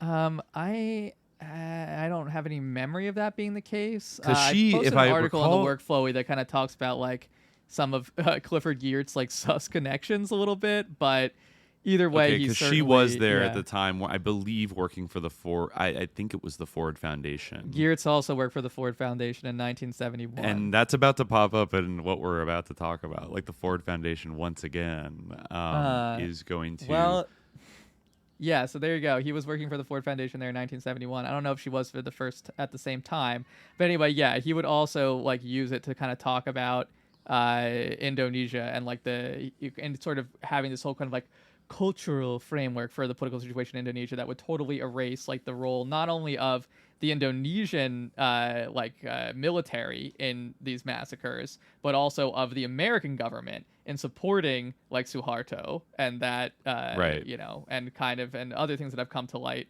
about how like the CIA provided like a list of like 5,000 quote unquote like communists, some of whom may well have been communists or communist sympathizers, but like suspected communists to the military. So like they definitely gave material support to these people who like really carried out and 100%. Yeah. So 100%. But anyway, Peter Dale Scott, one of his big things was very much like exposing that fact, and he really like before he even like before a lot of that was even known, like definitively, and before like journalists like kind of like did work to bring it to light, like he, you know, implicated, like if people were like, prove it, like you're saying CIA, but you know, he like was right, you know, about their complicity. But yeah, in his book, which is The War Conspiracy: The Secret Road to the Second Indochina War, which is dedicated to the people of Asia and above all to the victims of the American War Conspiracy, which goes pretty hard. So yeah, like I mean, Peter Dale Scott is cool a little bit, you know, like I'm down with Peter Dale Scott, like for the most part. Like he threw down, yeah, you know, like real yeah. shit, I mean, I don't really like honorable. honestly, I don't know his work that well, but like reading this one, like, and especially like by contrast with Geertz, I was reading, like, and who just like pissed me off so much with like his susness and like his stupid like comments about like Muslims, you know, I just like appreciate this much more. But yeah, he has like, I believe he has an appendix in this book. Oh, where, by the way, yeah. I just found in the London Review of Books, there's an old article called A History of Disappointment, Obama's Parents. And it does note here that Obama's mother, Stanley Ann Dunham, her mentor was Alice Dewey, John Dewey's granddaughter, who had been a part of the Harvard team that included Clifford Geertz in Indonesia in the 1950s. For her thesis project, Dunham investigated cottage industries as a subsistence alternative for peasant families in Java, and then Anne went for field work in Indonesia in 1975. I think they actually first arrived in 1967, Obama and his mother, but Lolo, his stepfather, I think went back like right after the coup because he was like conscripted back into like active military service. So he went first, and then so Obama's mentor had been a part of the Clifford Geertz like 1950s team. So she didn't work directly with him, but her like academic mentor had worked with him. So they were kind of connected. Makes sense. It couldn't be that big of a world of like Western anthropologists like doing shit in Indonesia, right? Yeah. But anyway, yeah, so Peter Dale Scott, in his book, The War Conspiracy, he offers this sort of page, Notes for an Unwritten Future Dictionary. It's just like a one-page thing. It's one definition, which is the definition of the term parapolitics, which he defines as 1, a system or practice of politics in which accountability is consciously diminished. 2, second definition, generally covert politics, the conduct of public affairs not by rational debate or responsible decision-making, but by indirection, collusion, and deceit. Compare conspiracy, the political exploitation of irresponsible agencies or parastructures, this is the third definition, such as intelligence agencies. And he gives these two examples. 1, the Nixon Doctrine, viewed in retrospect, represented the application of parapolitics on a hitherto unprecedented scale. Or 2, democracy and parapolitics, even in foreign affairs, are fundamentally incompatible. Which is pretty interesting. I guess, yeah. Yeah, so this is Scott talking, right? Yeah. Yeah. And so, I mean, it's interesting, like, because, you know, the idea of, like, democracy, or at least, like, of, like, the police, as you said, and, like, the people, like, that is, like, pretty fundamental to, like, a lot of, like, political theory, like, especially in, like, the Anglophone tradition generally. So, Totally. like, you know, it's interesting to see those two, like, paired together as, like, two kind of incompatible things, right? But I guess... Right.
So here, I wonder what he had kind of a footnote here on the word conspiracy. I wonder what that is. So yeah, this definition, it like definitely does fit like the way that people use parapolitics colloquially, but I think like it's not very systematic. It's like very diffuse, right? It's like kind of like, yeah, the fact that he already has like 3 different ways of using it, right? It's very weird for like a term that he's like kind of coining, you know, to propose like 3 different definitions. I mean, I feel like it does kind of fit like how people use it now, right? It's kind of like a very amorphous term. You could talk about it as like a category of like study, like a kind of research category, or you could talk about it as like when he says like, you know, Nixon took parapolitics to the next level. It's also like a thing that political actors like engage in. So it's like an activity that they engage in. It also can kind of like refer to the sort of the struggle over like the historical record and like the way what is deemed kind of you know, just like categorizing what actually happened, what is seen as false or fake, and like blah blah blah and that stuff. Like there's a lot of different ways you could deploy it where it kind of, you know, kind of fits, like it sounds good enough. Yeah, right. Like the political exploitation of irresponsible agencies or parastructures, right? So it feels like accountability is a big part of this, right? So it's interesting. Like in a way, you can kind of see the connection here to like, and I do wonder if he knew of like Easton's idea of parapolitical systems. Seems like no, because he doesn't mention it, but it is kind of interesting because Easton basically like voids accountability from, or like creates a space of like non-accountability for parapolitical systems, right? Where he says like, oh, only like in some respects do like the internal mechanisms of these groups, or like the internal allocations of values of these groups like matter for like politics per se, right? So like they're not kind of accountable for, you know, like exactly, like it doesn't, in like acute limited circumstances they can have some kind of like put their thumb on the scale a little bit of like the overall political system. But again, it sounds like he's just like he's dedicated to like underselling like the sort of significance of these networks and the extreme like crossover, kind of the extreme interlocks between formal political structures and informal political grouping, like so-called parapolitical groupings. Which I think Peter Dale Scott's kind of formulation of it is much more useful, I think, and doesn't come with that weird baggage of like, because Peter Dale Scott's most of it, you know, his whole career is like proving that there is a significance to all this, to these like parapolitical structures and networks, and that it is not, you know, totally separate. Though I think he has a little bit more of like a liberal idealist kind of conception of, you know, invoking kind of the classical, like, you know, what like especially liberal democratic societies claim to uphold about, you know, democracy, like the compatibility of democracy and a national security state. And, you know, he was, I mean, he's very correctly pointing out that these two things are in severe contradiction. And like one is going to probably subsume the other, you know, and it's probably not going to be like the will of the little guy that is going to like win the day in that kind of you know, in that kind of system. And or it's going to create like the illusion of democracy, but underneath it's going to be this like parapolitical system that increasingly is able to kind of like nudge things and call the shots and sort of pursue, or, you know, you know, I think a lot about, this isn't the same term, but like Carl Oglesby's term clandestinism. I forget if he coined that or if it was just a big deal in the Yankee and Cowboy War, but it's also, that's a little more specific because you're really talking about like, you know, government and like particularly intelligence and security agencies, you know, who as a matter of course engage in classified work that is hidden from the public. But when that bleeds into like the political process itself, which like it basically did during the Cold War in a major way, that you end up with like a system that is impossible to hold accountable by like the democratic representatives or like regulatory agencies, like, you know, and a culture of clandestinism, you know, starts to proliferate and eventually, you know, kind of like a cancer, like takes over the entire organism. So, you know, all those ways of looking at it are much more, I jive with those a lot better. Yeah, and I mean there is some like I see what you're saying, like the idea of like, but again like that kind of is like the way like political discourse like is like often constituted, even if it's not about like democracy per se, like because of course like the democracy that existed like in like classical Greece, which is a frame of reference for a lot of people who talk about like political philosophy or like political theory and things like that, is not like a democracy by any standard that like modern people would like recognize. Like they had slaves. Yeah. Right? It was like a slave society. Yeah. Like you had to like own like land and a sword and be male to like have any right to vote and would be like an elite aristocrat in order to have like any entitlement to participate in this democracy. And even then like to what degree like you got to actually like decide anything like was not well, democracy also a famously malleable kind of term. Exactly, but democracy for whom, and like how many people does everybody get to participate? But my point is that you can see like, and this is kind of like where I think it is interesting, like the connection with the other stuff where it's like who gets to participate, you know what I mean? Like because with parapolitics, like let's just compare with Easton, like leaving aside like Leary's, for the or Lipton's for the time being, like his whole thing is like, oh well, not they're not accountable to everyone, they don't deal with the responsibilities for the whole society, right? They're just dealing with among themselves. It's just a subsystem, right? But I feel like Peter Dale Scott's whole point is that like exactly like they're not like dealing with their responsibility to the whole society, right? And they're not dealing with the problem of the entire society being made up of an aggregate of individuals or whatever who have to find a way to live together. They're bypassing that problem to exert power through like collusion and deceit. You know what? There's actually a very common, very like watered down normie term, I think, for what like Easton is kind of getting at, which is like special interests. It's like that's an acceptable term to throw around in American politics of like he stands up to the special interests, and it's kind of like that's that kind of conception of like a special interest is like a group, whether it's like a lobby or like a voter demographic that have some kind of special interest, like which is funny because like everybody kind of has both special and common interests, but it's painted as this kind of like, and also it's like this I never really thought about that, like the special interest. What the hell is a special interest? In the 90s, it was in 2000s, it was like really popular to talk about the special interests, and like and standing up to the special interest was like a mark of being like a real politician, good politician, and blah blah blah. Like John McCain used to eat off of that about how he like with his like campaign finance stuff. Like I he guess stood it's like up when to the some special like interest. rich guy or some like highly motivated group comes to you and it's like, we have a special interest in this, and you like listen to them. I mean, it's like literally like how our political system what's runs good for is everyone. on. Like there, it actually is the like the rule, not the exception. The special interest, like that. I think that's fundamentally how our political system operates.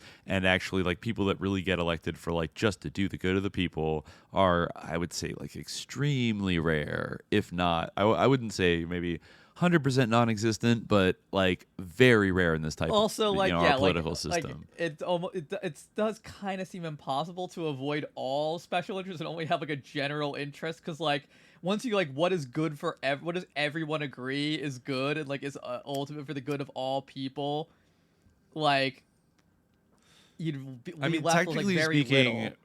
Technically speaking, it's not even the mandate of Congress people and senators to do that. That's like the federal government's role. It's like the executive branch's goal is to kind of think about everybody, but the rest of them is just like their state, or their whoever the special interests are in their state.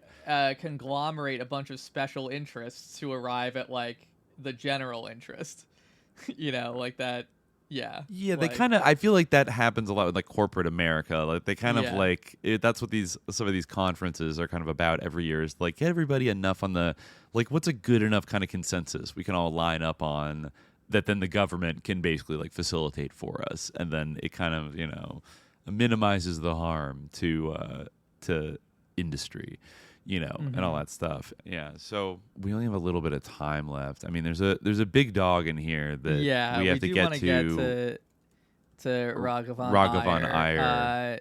Maybe we should like maybe we should end with Geertz and get to Raghavan Iyer next time. Okay, What do you because think about Geertz that? also invokes parapolitics. He uses it in an interesting way, where he's talking about the developing world, and it's pretty interesting. So yeah, he's talking about kind of this period of time, right? And certain issues going on like in India and in Indonesia. Yeah, I mean, I do want to get to Raghavan Iyer, but it might be good to really, because we want to get into his we mentioned before this connection, but his mentorship of Michael Aquino, someone we've mentioned before, and Michael Aquino's intellectual debt to him. So Somebody I feel brought getting up, into that. I think somebody just brought up, because Raghavan Iyer was connected with a lot of sus Ford Foundation things and was a major Theosophist, which I think we've covered on a couple episodes. Definitely the Aquino family values ep I did with Recluse back in 2022. We got into a lot of this stuff, but I think we brought it up even earlier, about this weird Santa Barbara academic scene. And somebody had brought up as a gotcha that haha, look, this weird Theosophist, New Age sus guy wrote a book called Parapolitics Towards the City of Man in the late 70s. Yeah. And see, the Parapolitics left is just sus, blah, blah, exactly. blah. Yeah, they but didn't realize that there's really there could be a really big gotcha there if it made sense at all to suggest that we somehow are bound to the term parapolitics, or are branded around it, or have been aggressively pushing it or something in the Raghavan Iyer sense. Yeah, right? or and also of course it hasn't been used in a bunch of different ways, even if we were doing that. But certainly that is stupid. But and certainly, as we'll read when we talk about parapolitics towards City of Man, he wasn't using it in the same way. But the real gotcha, if they wanted one, was that this guy was a huge influence on Michael Aquino. And, massive, his academic advisor and mentor. Yeah, I believe he was one of his PhD advisors, but he at least master's degree advisor. Yeah, Aquino talks about him in his book about the Temple of Set. I'll just read what he says about him. Right. Raghavan Iyer had journeyed from his native India to England, where he took his doctorate in philosophy at Oxford University before assuming a professorship at UCSB. Also the author of several brilliant textbooks concerning Gandhi, Plato, and both theoretical and applied politics. He was also a revered sage in the Theosophical Society, for which he had written many esoteric papers. Many of these can be found today on the internet at http://theosophy.org. Yeah, still there. Iyer and I hit it off almost immediately, insofar as both of us were fascinated with political science in both exo and esoteric contexts. During many of his seminars, and the informal coffeehouse gatherings that often followed them, he and I would argue passionately about the music of the spheres, immortality/transmigration of the soul, and Atlantis, while other students just gazed at us and shook their heads in bewilderment. Oh my God. Iyer certainly did not doubt the existence of pre-Greek philosophy. He and Ebenstein, another big influence on Aquino, maintained a respectful professional distance in the department. But it vexed him a good deal that I had been suckered in by the teachings of that disreputable occult charlatan and crank Anton LaVey. Interesting. I, on the other hand, made no secret of my consternation that he had been suckered in by the teachings of that disreputable occult charlatan and crank Helena Blavatsky. This resulted in a steady stream of A- grades for me throughout my studies with him. He once remarked that any other student turning in work of my quality would get straight A's, but in view of my initiated potential, he felt honor-bound to goad me with that minus. So I took it as a compliment, and indeed would have been alarmed if at some point it had disappeared. He notes, as Ebenstein had guided my research into ancient political and philosophical thought towards careful, painstaking standards, so Iyer introduced me to the metaphysics and cosmology underlying that same field of study. Both, of course, I took back with me to the Temple of Set, which I increasingly saw as a Pythagorean/Platonic academy destined to go far beyond conventional social and organizational limits. We would not only undertake true initiation as individual Setians, but the temple itself would become a metastructure, both to enhance our personal efforts and to etherealize its metaphysical reality. So, damn. Basically really crediting Iyer's ideas and Iyer's influence on shaping his entire career including his formation of the Temple of Set. Yeah, including his Setianism. And it's like metaphysical underpinnings. And you really can certainly see that because he quotes him extensively throughout not only his famous Mind War, but also its sequels, Mind Star and Find Far. Find Far, that's right. Yeah. Yeah. So, yeah, he's very, very much indebted to Raghavan Iyer, which is an interesting, coincidence in light of his use of the term parapolitics. And it is parapolitics towards the city of man. I mean, Iyer wrote other books, but that one in particular is like on the Temple of Set reading list, so like, yeah. And it is, it's a pretty thick tome from 1979. And I guess he must have been writing it perhaps when Michael Aquino was his graduate student, because I think he got his master's at UCSB in 1980 when he would have, I think, been still an active duty Army PSYOP officer. And I think his thesis that I presume Raghavan Iyer advised him on was on the neutron bomb. Right, yes. That's the one thing that makes me think maybe he didn't advise his dissertation, but it would be weird that if they were such good friends and he was such a huge influence on him, why would he not ask him to be his PhD advisor, right? He doesn't mention that, though. He references my studies with him. Yeah, and the grades he got. So yeah, he was. I definitely met him when he was an MA student, and that can maybe he even entered his MA program. It's weird to do an MA and then separately do a PhD. I feel like maybe it's not. But I feel like he went to one of those war colleges and did his PhD at a military college. Yeah.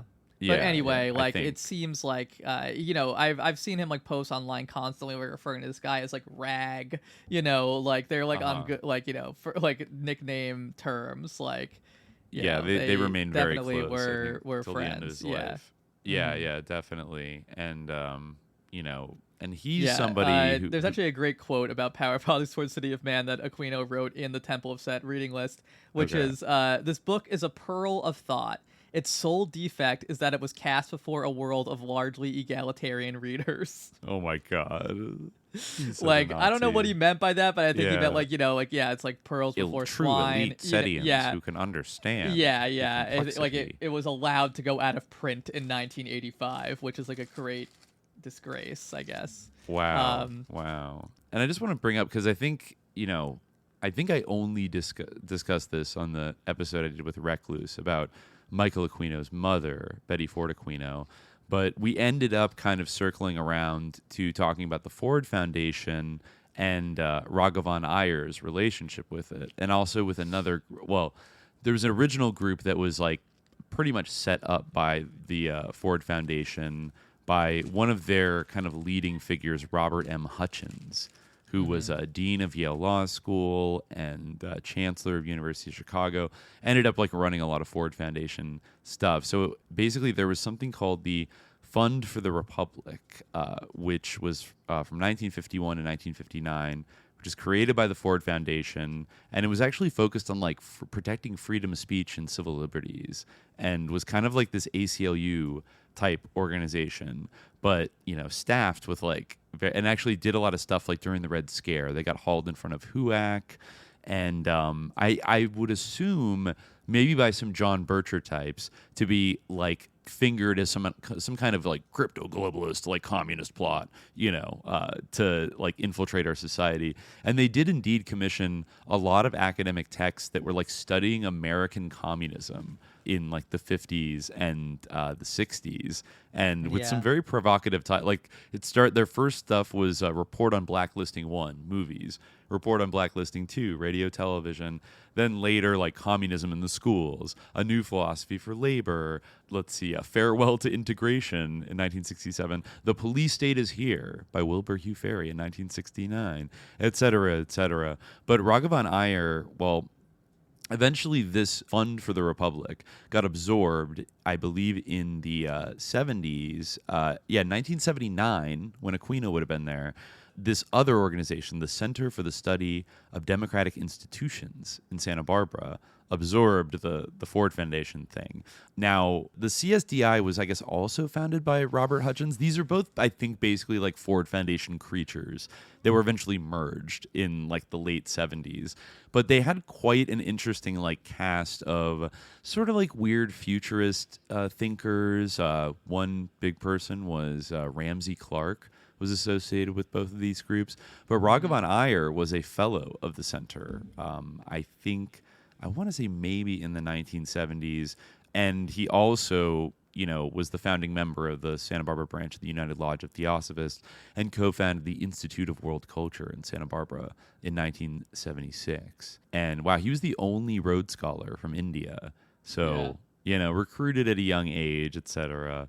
So, okay, in 1964, he moved to Santa Barbara to become a member of the Center for the Study of Democratic Institutions, which was, a think tank run by Robert Hutchins that assembled many of the great minds of the time.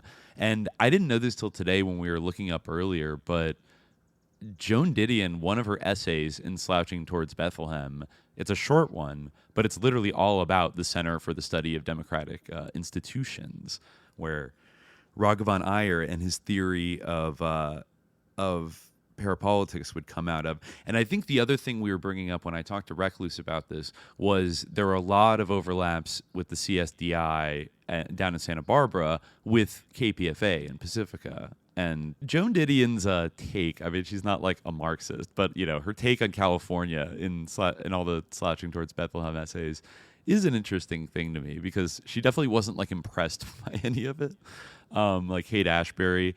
So, yeah, she wrote this essay, California Dreaming, is about the CSDI. And, she describes, like, in the Santa Barbara Hills, there's, in the dining room of a shirt manufacturer's mansion overlooking the Pacific Ocean, these 15 or 20 men begin another session of what they like to call, quote, clarifying the basic issues. The place is the Center for the Study of Democratic Institutions, the current mutation of the Fund for the Republic, and since 1959, when the fund paid $250,000 for the marble villa and 41 acres of eucalyptus, a favored retreat for people whom the center's president, Robert M. Hutchins, deems controversial, stimulating, and perhaps above all, cooperative, or, in italics, our kind.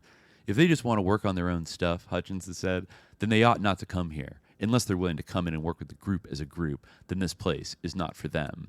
Those invited to spend time at the center get an office, there are no living quarters, and a salary, the size of which is reportedly based on the University of California pay scale.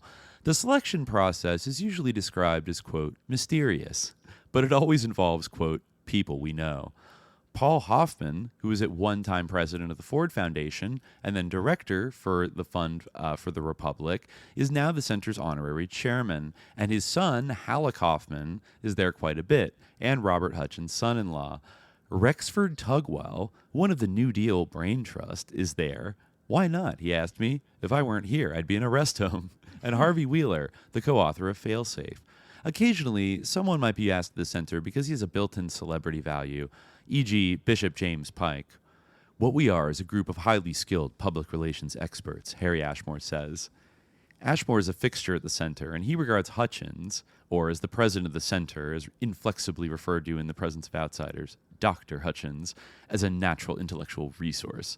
What these highly skilled public relations experts do, besides clarifying the basic issues and giving a lift to Bennett Cerf, quote, my talk with Paul Hoffman on the coast gave me a lift I won't forget, Cerf observed some time ago, is to gather every weekday for a few hours of discussion, usually about one of several broad areas the center is concentrating upon at any given time. The city, say, or the emerging constitution. Papers are read, prepared, read, revised, reread, sometimes finally published. This process is variously described by those who participate in it as, quote, pointing the direction for all of us toward a greater understanding and applying human reason to the complex problems of our brand new world. Oh my God. So that's like, this is where Raghavan Iyer got an all expense paid fellowship, to hang out. So I guess they published some things.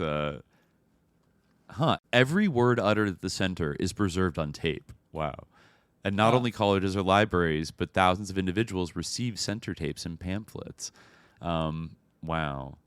Didion says she has long been interested in the center's rhetoric, which has about it the kind of ectoplasmic generality that always makes me sense I am on the track of the real souffle, the genuine American kitsch. And so not long ago I arranged to attend a few sessions in Santa Barbara.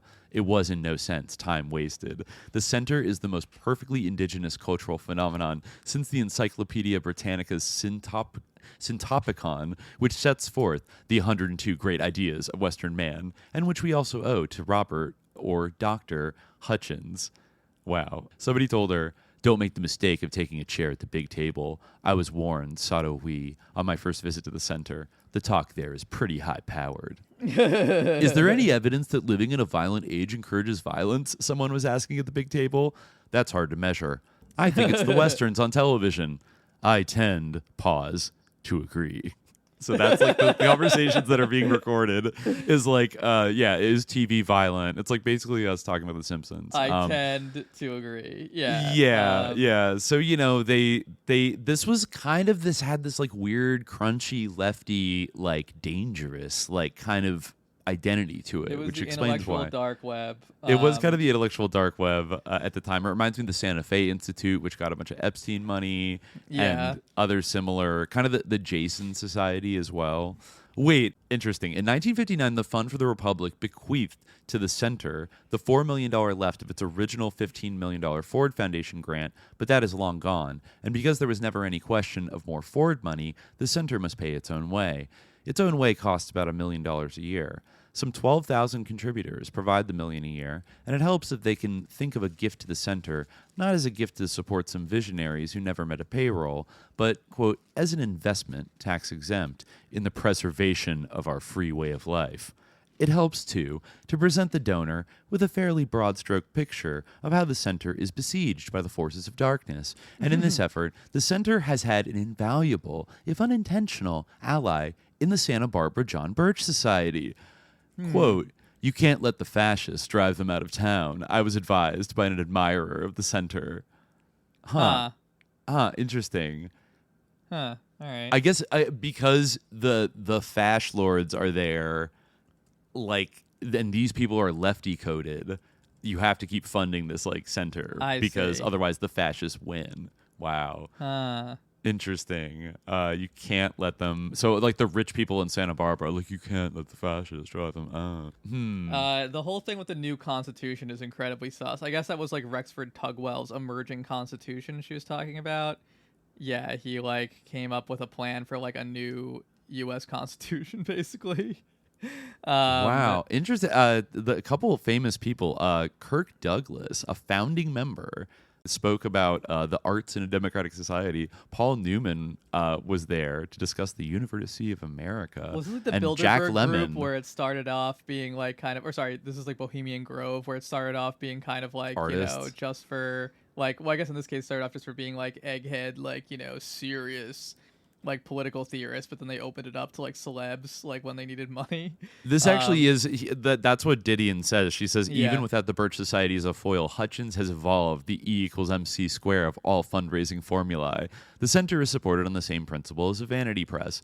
People who are in a position to contribute large sums of money are encouraged to participate in clarifying the basic issues. So yeah, all these famous, Steve Allen was there with Senator Fulbright and Kirk Douglas and Paul Newman and Jack Lemmon and Supreme Court Justice William O. Douglas and et cetera, et cetera.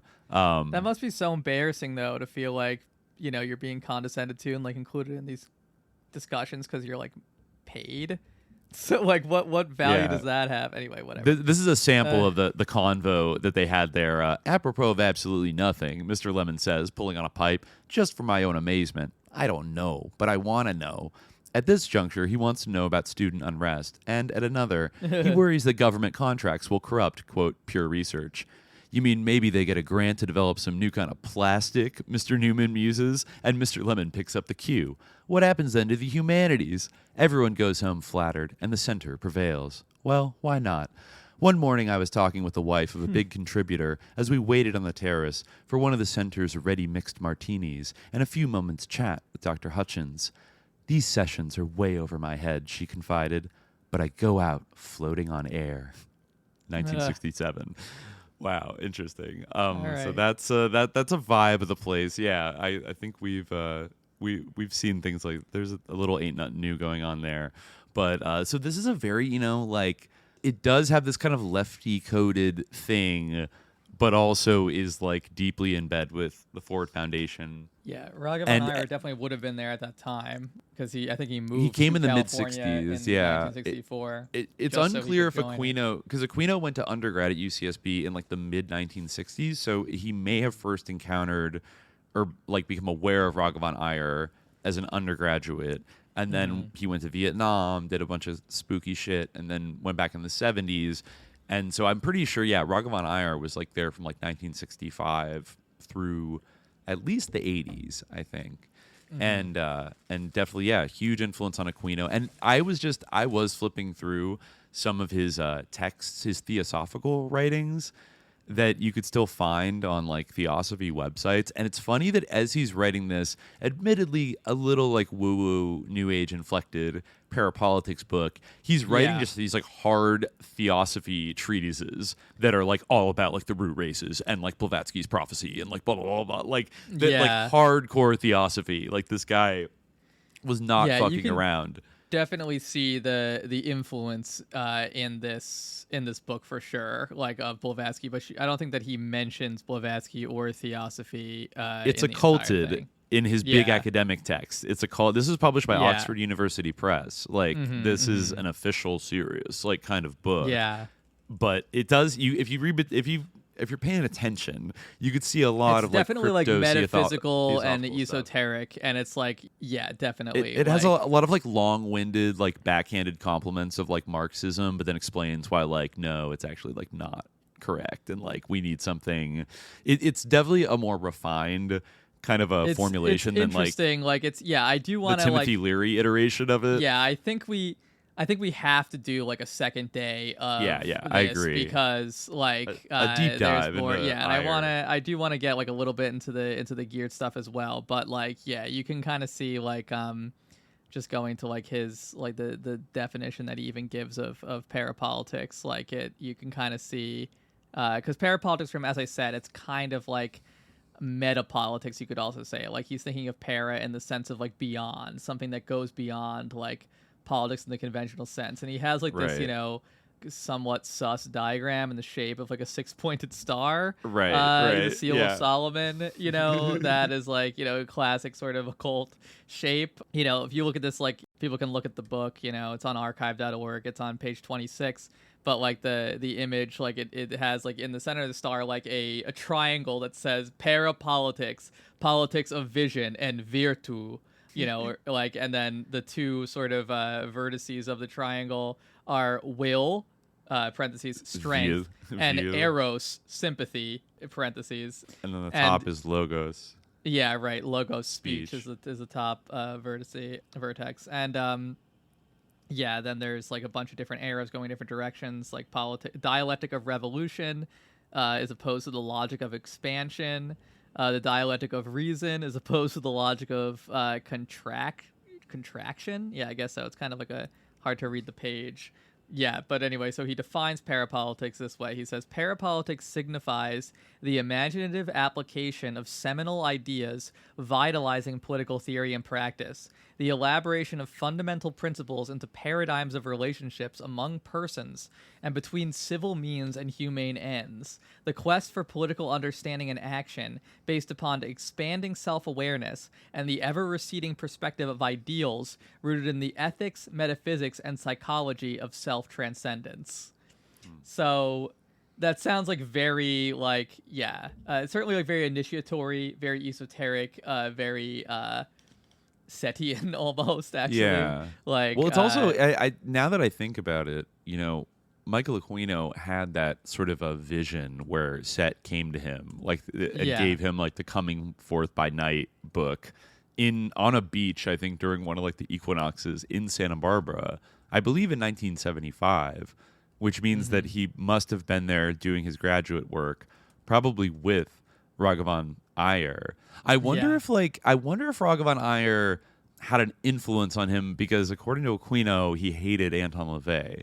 and also Aquino like hated Theosophy, or hated Blavatsky. So it's like he couldn't recruit him to be a Theosophist. He was clearly already going down the path of like being a Satanist, but maybe he influenced him to be like, you know what, like this Anton got like, major Yeah, you're Aquino. probably right. And Michael, in fact, you're I think so that- much smarter than this clown. Like you need to No, drop that's him exactly and like what it blah blah is. blah. Like, and he he wanted to be super became- serious. Yeah, he wanted to be a serious like satyr, Occultist. like a serious like a initiate or whatever. I think that sounds about right, actually. Sounds about right Like because that the he got intellectual kind of- pretensions in the temple. He got of Set. too big for his acolyte robes, and Yeah.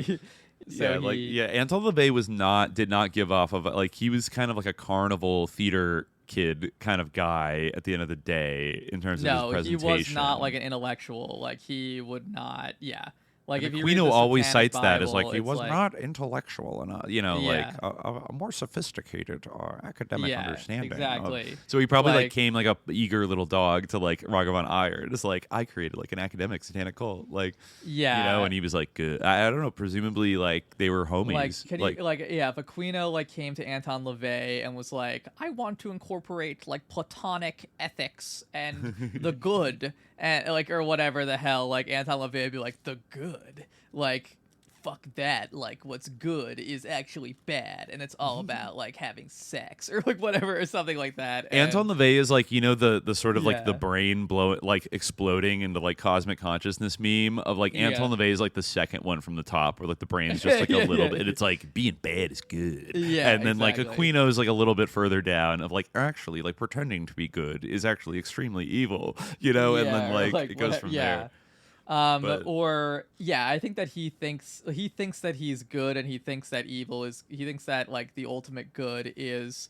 It was so funny because I was rereading some Aquino stuff and I even saw like one passage where he says like you can't recite anything that in the Temple of Set because like it's like blasphemy like to like go from the text of another, it's just all about like your own self and like how great you are.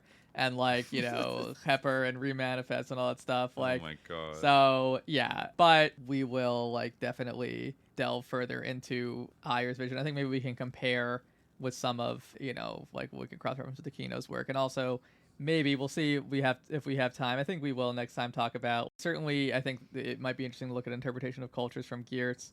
And also maybe some later sort of assays of the term parapolitics, like Rancière has a kind of a pretty significant formulation of parapolitics that might be a good like capstone for some of this. Oh, also the book, the collection of books I found. Oh yeah, 'cause you it might be wanted one to of the most mention- recent yeah, ones yeah. from like 2007. Yeah, that might be a good way to And that like, was bring it all together. Where did I put that? Government of the Shadows: Parapolitics and Criminal Sovereignty from 2009. And I think that is actually that probably contains because it's a bunch of different essays, including one by Peter Dale Scott.